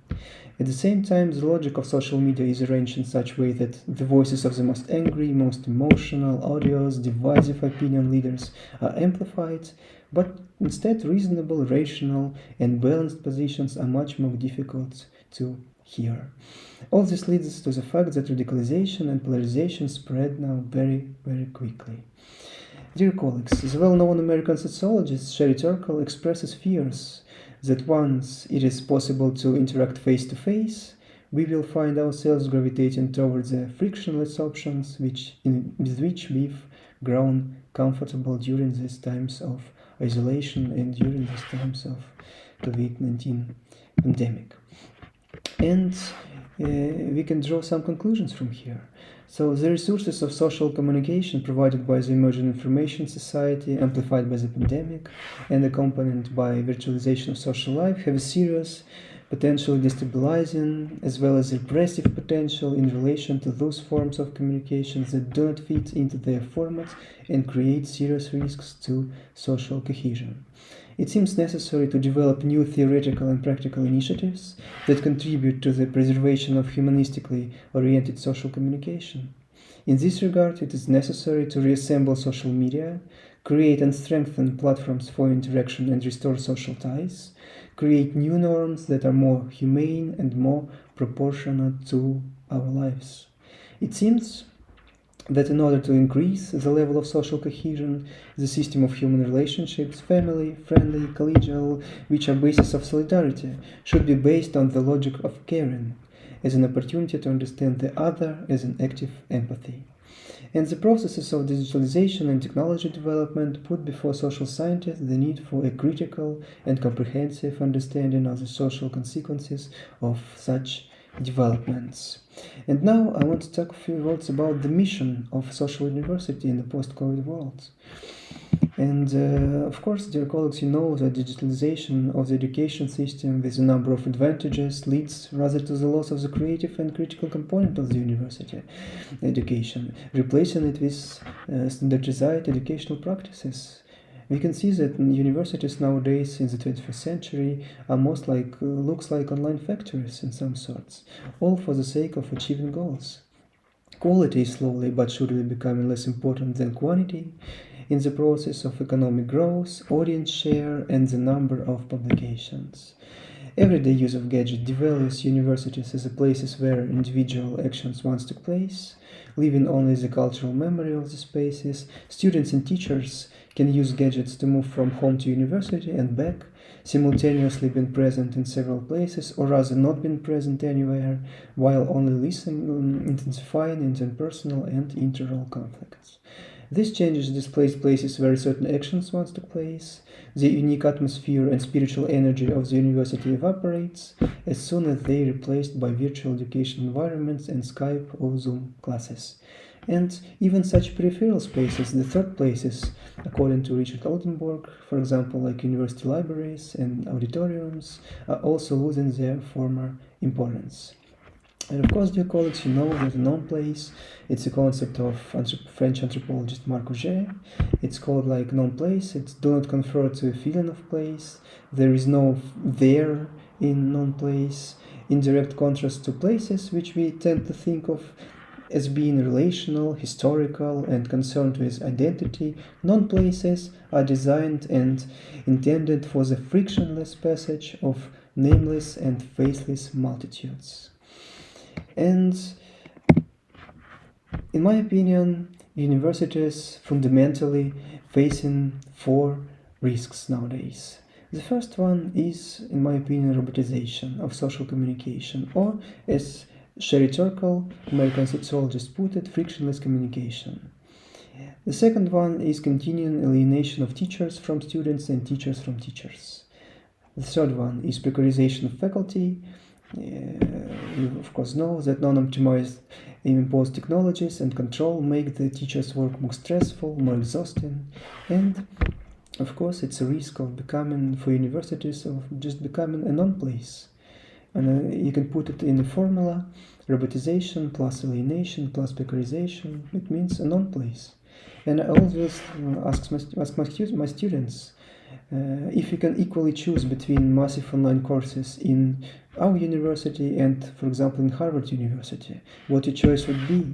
And of course, dear colleagues, you know the answer. In my opinion, each university is a unique community of students and faculty. And the main question in the post-COVID times is how to preserve it. The famous researcher, American researcher of academia, Brian Alexander, in the midst of the pandemic in 2020, released a very interesting book, which is called Academia Next, The Futures of Higher Education. In this book, he tries to project different models of how university systems, how the system of higher education might be developing in the future. And he drew a picture, you can put it on the continuum from retro campus, some kind of retro model, which is less digitalized, more like universities of 20th century or 19th century even, and augmented university, augmented campus, which is like more digitalized university of 21st century and beyond.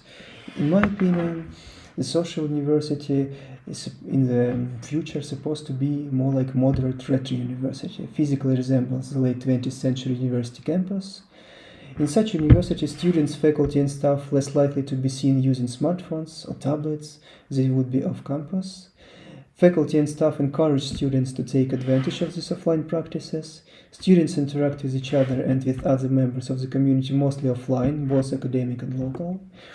A core teaching practice is an offline seminar discussions. In contrary to teaching practices and communication, university bureaucracy is fully digitalized, of course. And university resources, for example, such like university libraries and etc., they're both available online and offline. So it's like combination of digital practices and offline practices with the emphasis on offline practices in process of education. It's very important in my opinion. And to conclude, all has been said, it appears to me that the mission of a true social university is to be a moderate retro university, as Brian Alexander put it, a safe space, not a non-place, in a forcibly digitalized post-COVID world. It's a mission to preserve of humanistically oriented social communication. By being the platform for interaction and for formation of social ties, by preserving and cherishing the unique community of students and faculty, by providing the logic of caring, by supporting the volunteer organizations, by becoming an intellectual and rallying center of the community with lifelong learning practices, and by development of critical thinking and comprehensive research of social aspects of digitalization. Of course, you can see that we might move on these pictures. We might move from this frictionless, digitalized university to a more social one, with humanistically oriented social communication, of course. And that is going to be my presentation. I want to thank all of you for the attention, and if there are some questions, of course, I would be very pleased to answer them even by email or Skype or other sources of communication. So, thank you very much.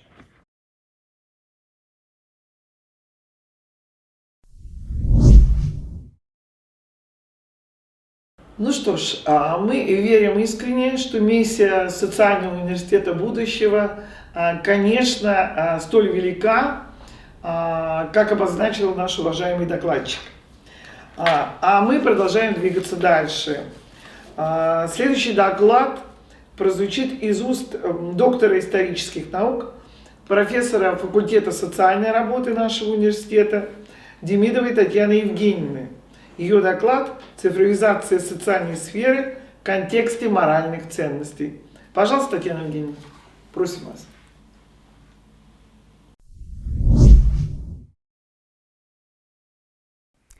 Dear colleagues, my name is Demidova Tatiana. I am PhD in history, professor of the Faculty of Social Work of the Russian State Social University. I want to discuss a very important to my mind theme. The theme of my report is digital processes in the context of social and moral values. I would like to discuss an ethical assessment of the digital processes. Digital process has generated new social values. Currently, they are more connected with thinking and consciousness than with the physical sphere. The materialistic values of the past era are being replaced by values derived from ability to receive and possess information. Erich Fromm, in his book To Have or To Be, wrote, "Modern values are shifting from having something physically to being someone psychologically and spiritually. Thus, a new conceptualization of humanity is needed in the information society." Modern researchers suggest calling a representative of such a society an information man. The information man has a new moral vision. If an economic man was busy solving problems of material nature, the information man solves issues related to the acquisition, storage, and distribution of information, and the decision he makes potentially carry ethical consequences. Humanity always has had several main goals, the achievements of which is connected with information. These goals are wealth, security, entertainment, and control. In the information society, making a profit is associated with the possession of necessary information. The elite of society, who owned material values, is replaced by a new elite with informational resources. Security means survival in a hostile and unknown world. Information is used to combat uncertainty. The risk in decision-making is reduced through the use of knowledge and information technologies. A lot of information technologies are also associated with entertainment and spending free time. The so-called information entertainment industry has become a significant factor in the economy of many countries. Control is an equally important need of people. Humanity is looking for ways to control events to make our life better. Modern information systems allow the state to control the vital activity of citizens, fight terrorism and crime, monitor social, economic, and political processes. However, today, an urgent issue is to determine the permissible limits of such control over a person. In general, it should be noted that with the development of science and information, the speed of social and industrial processes also increases, giving rise to a whole series of problems and unforeseen circumstances in various fields. An important ethical problem is the digitization of the social system. Society is changing under the influence of informational technologies, but we are to ask ourselves, do new information technologies improve life? Is humanity becoming spiritually richer, or does it feel deprived and exhausted by consuming more and more? Currently in Russia, the social support system is undergoing a revolutionary reform. A unified social support system is being created for all regions. For the first time, individual services will be provided automatically. But the people most in need of social assistance very often don't have digital competences, and many of them have disabilities. They may require special services and alternative access to services. The digitization of social sphere can both simplify the provision of assistance and create new ways of discrimination.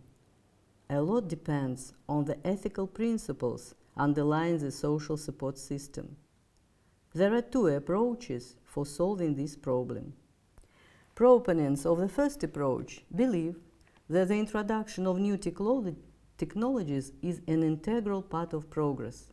New technologies should be introduced regardless of the impact they have on people's work and life. According to this approach, ethical values are an obstacle for the development and implementation of the latest technologies. Such an opinion is widespread in the modern society. So they are not those who lead to the fact of introducing new information technologies. They don't think about the quality of life and the effect of the information technologies on the health of people. Proponents of the other side argue that improving the quality of life should dominate technological progress. It is necessary to avoid technologies that lead to social upheaval, unemployment associated with technological innovation. From the perspective of this approach, the success of information technologies, no matter how technically perfect they are, depend on how well they meet the needs of the people for whom they are invented. Herbert Marcuse's phrase is well known.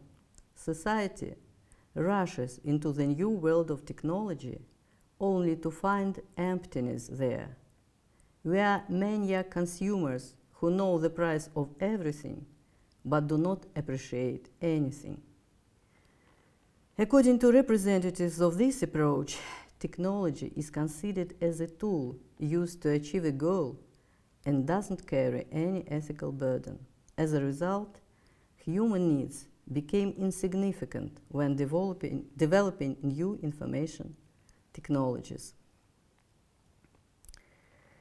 Ethical problems in the societies with a market economy are often not given enough attention, and this affects, first of all, people's mental health. As a result, the level of neurotic diseases increases, interest in religion and mysticism is growing up.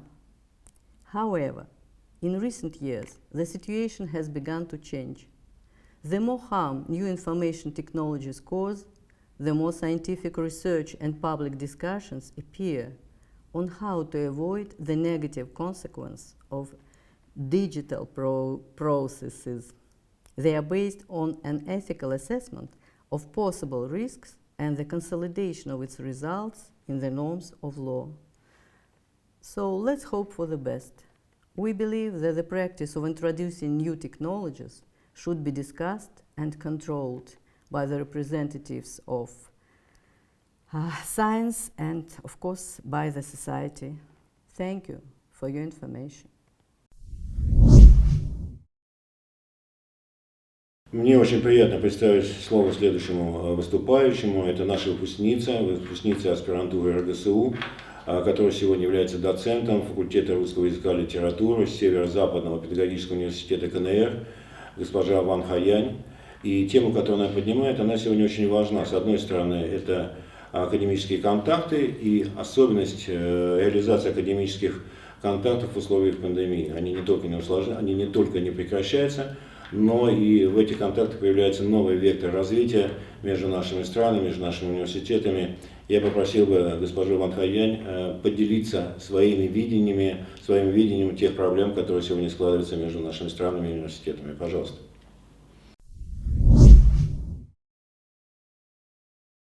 Уважаемые коллеги, здравствуйте. Тема моего доклада «Академическая мобильность между Китаем и Россией. Вызовы и перспективы». Она посвящена актуальной проблеме академических контактов в условиях пандемии, то есть в условиях серьезного ограничения на передвижение как преподавателей, так и студентов. Из-за такого рода ограничений оказалась под вопросом традиционная схема студенческого обмена и связана с ней реализация образовательных программ. Насколько важен обмен для развития профессиональных компетенций учащихся, можно увидеть на примере обмена студентов языковых специальностей. Без контактов с носителями иного языка и культуры учащимся невозможно полноценно освоить семантические обороты, нюансы синтаксиса и другие навыки общения. Именно поэтому до пандемии между Китаем и Россией происходил обмен тысяч студентов языковых специальностей. А планирование вузов и профильных государственных структур наших стран было нацелено на дальнейшее расширение таких академических контактов. На всю эту конструкцию было оказано негативное воздействие в период 2019-2021 годов. В другое время такая неблагоприятная ситуация стала бы серьезным ударом по университетскому образованию. Однако сейчас у данной проблемы есть перспективное решение. Оно связано с тем, что переход мирового сообщества на информационную стадию своего развития открывает новые уровни коммуникаций. Поэтому пандемия не стала препятствием для развития академических контактов. Наоборот, стимулировала их развитие в новых формах. Конкретным примером российско-китайских академических контактов такого рода может послужить развитие связи между Северо-Западным педагогическим университетом Китайской Народной Республики, преподавателем которого я являюсь, и Российским государственным социальным университетом. По совместной договоренности факультета русского языка нашего университета и гуманитарного факультета РГСУ была организована целая серия видеоконференций с использованием поисковых сервисов Яндекс. Перед китайскими студентами, изучающимися русский язык и культуру, открылась виртуальная Россия. Они путешествовали по виртуальным городам, улицам, изучали виртуальные памятники и в формате онлайн общались с российскими преподавателями и своими сверстниками. Отдельно отметим явный плюс такого рода формата академического контакта. Если его традиционная форма не могла быть массовой, так как требовала больших финансовых затрат, транспортных расходов, расходов на проживание, питание и так далее, то гибели возникает возможность вовлечения в академические контакты максимального количества студенческой молодежи.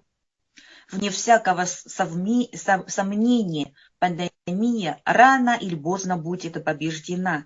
И традиционная форма академических контактов вернется.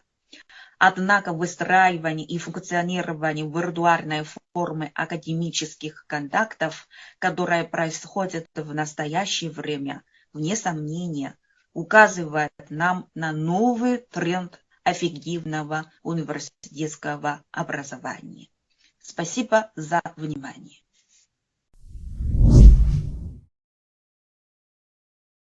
Я благодарю нашу китайскую коллегу за прекрасно очерченные вызовы и перспективы развития российско-китайских контактов в условиях пандемии и дальнейшего развития наших стран. И мне очень приятно уже к финалу пленарного заседания предоставить слово команде наших достаточно молодых и очень перспективных российских ученых. Это команда Ганшина Владимира Константиновича, Метваль Алисы Олеговны, которые доложат нам о технологиях работы, IT-технологиях, виртуальных технологиях, в подготовке специалистов в работе с неблагополучными семьями. Эта разработка касается сферы социальной работы, и она является по-своему пионерской в этой сфере. Пожалуйста, мы слушаем.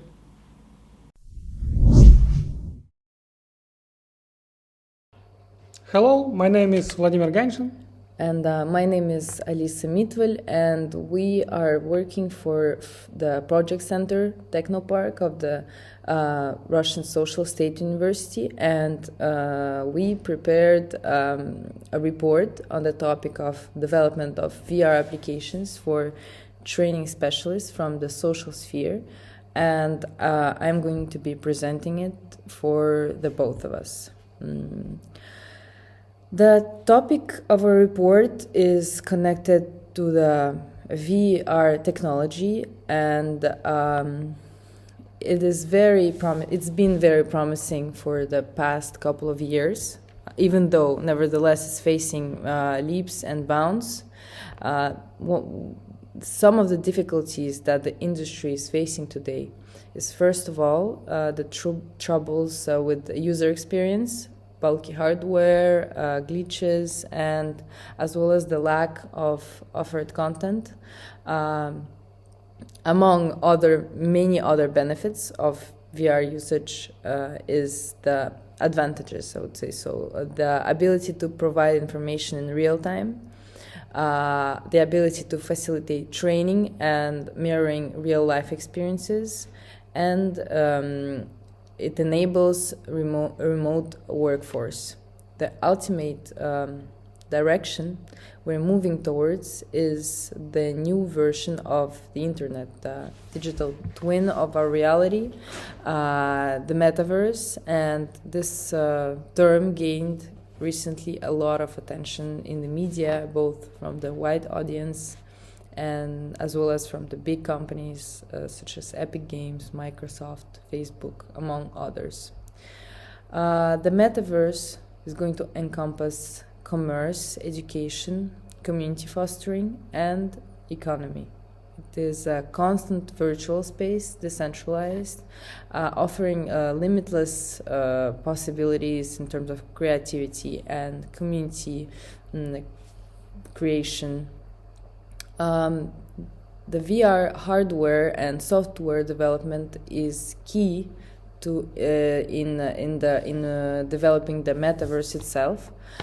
So today we try to think about the best options that are available on the market today in terms of VR headsets, software for VR itself and for 3D modeling, and we made optimal decision-making matrices to define the leaders in the industry as for today. In terms of VR headsets, we compared the ones that are available on the market, and the main ones, we would say so, it's HTC Vive, Google Cardboard, and Oculus Quest 2. The parameters that we observed, the criterias for the VR headsets is the price, because they can be very financially heavy for common users, the entry threshold for new users, functionality, complexity of development, and technical characteristics. The best solution via functionality is HTC Vive. It offers excellent graphics, but it's very pricey. It's not that mobile because of all the different parts of the headset itself. Google Cardboard lacks in the graphics, and Oculus Quest, if comparing all the criteria, is leading in that regard. When we compared the software for VR, the two softwares that are mainly used today are Unity and Unreal Engine. The criteria that we compared by was community, entry threshold for new users, functionality, complexity of development, and the platform of the software. What we observed from our comparison is that C#, that Unity is functioning on C# and it is open to way more users comparing to Unreal Engine that is on C++, which is not that widely known as C#. And the 3D software, we compared Blender and the Autodesk software. Autodesk software has a different software for different needs that the user might have. As Blender, it's free, but it has a lot of different functions, and it operates on open code. It's not that well optimized, so considering the benefits of Blender, still Autodesk is winning on that matter.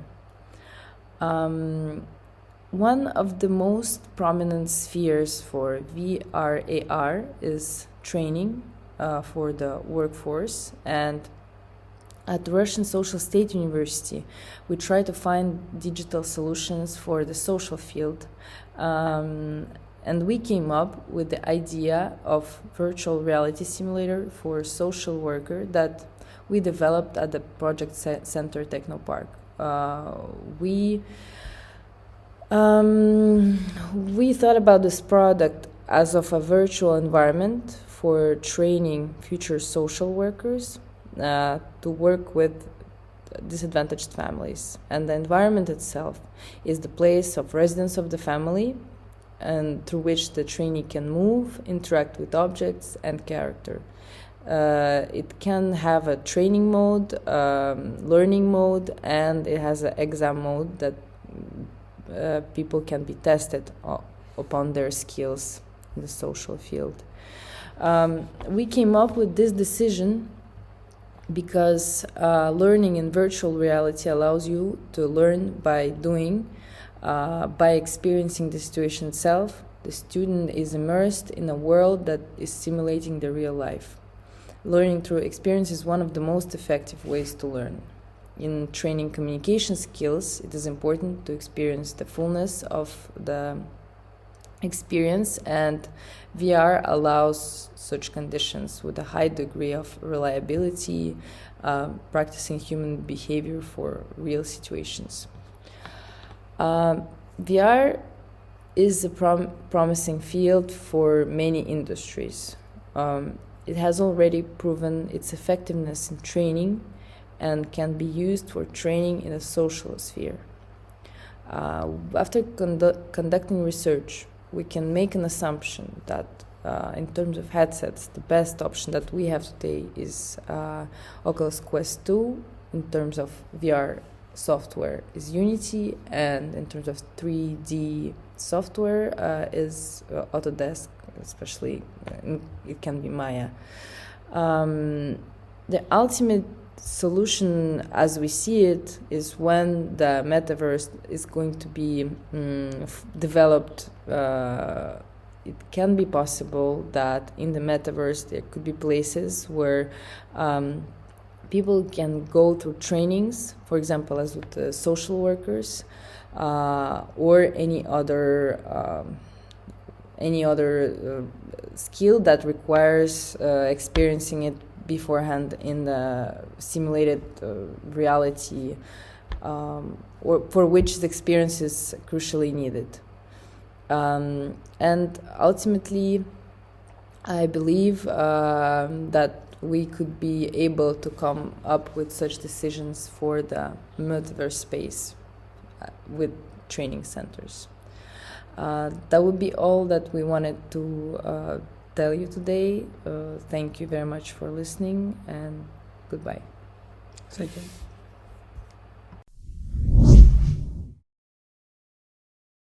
Ну, вот, Михаил Васильевич, посмотрите, какие перспективы в социальной сфере открываются в связи с тем, о чем докладывала Алиса Олеговна.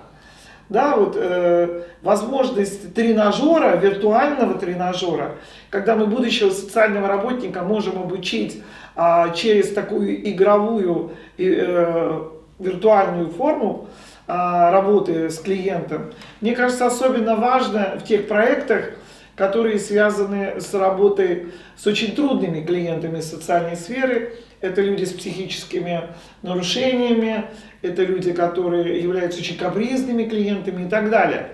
Мне кажется, это очень важно, и в условиях пандемии мы знаем, что во всем мире количество таких людей растет. Однако наше пленарное заседание подходит к финалу. Как вы думаете, у нас впереди второй день. Завтра мы работаем по секциям. У нас громадное количество очень интересных докладчиков. Секции начинают у нас работать с 10 утра и до 9 вечера. Они работают последовательно, программа вся обозначена. Конгресс идет на английском и русском языке. Значит, все подключиться также могут в Zoom, послушать наш конгресс, задать вопросы докладчикам. Ну, как вы думаете, мы, подводя итог вот всему тому материалу, который мы сегодня прослушали, докладчиков из разных стран, какой главный, может быть, вывод мы с вами должны сделать? Ну, наверное, достаточно сложно сказать, какой главный вывод мы должны сделать, потому что, если посмотреть на те доклады, которые сегодня прозвучали, мы видим, что проблема цифровизации – это глобальные проблемы, которые волнуют ведущие университеты мира. А сегодня у нас выступали представители не только европейского континента, и Азиатско-Тихоокеанского региона, и Северной Америки, и, по сути это дело, и европейского континента, и европейской части Европы. То есть, по сути дела, мы с вами видим, что эта проблема, она действительно сегодня не только тревожит, но и становится частью, скажем, не только учебного процесса, частью социализации современного человека, частью жизненного сценария человека. И мы говорим о том, что это та реальность, та действительность, в которой мы сегодня с вами находимся. И тот самый факт, что мы сегодня сумели объединить людей с разных континентов, с разных стран, разных университетов в сжатые сроки, в сжатом пространстве, на единой площадке Российского государственного социального университета на сегодняшний день, говорит, наверное, только о том, что жизнь действительно меняется, меняется вектор измерения этой жизни. И думается, что эта тема не только актуальна, но и она заставляет нас переформатировать и наше мышление, и наши подходы, и наше взаимодействие, и наши выступления. Всем огромное спасибо за участие в конференции. Спасибо. Ну и по традиции звучит гимн Российского государственного социального университета.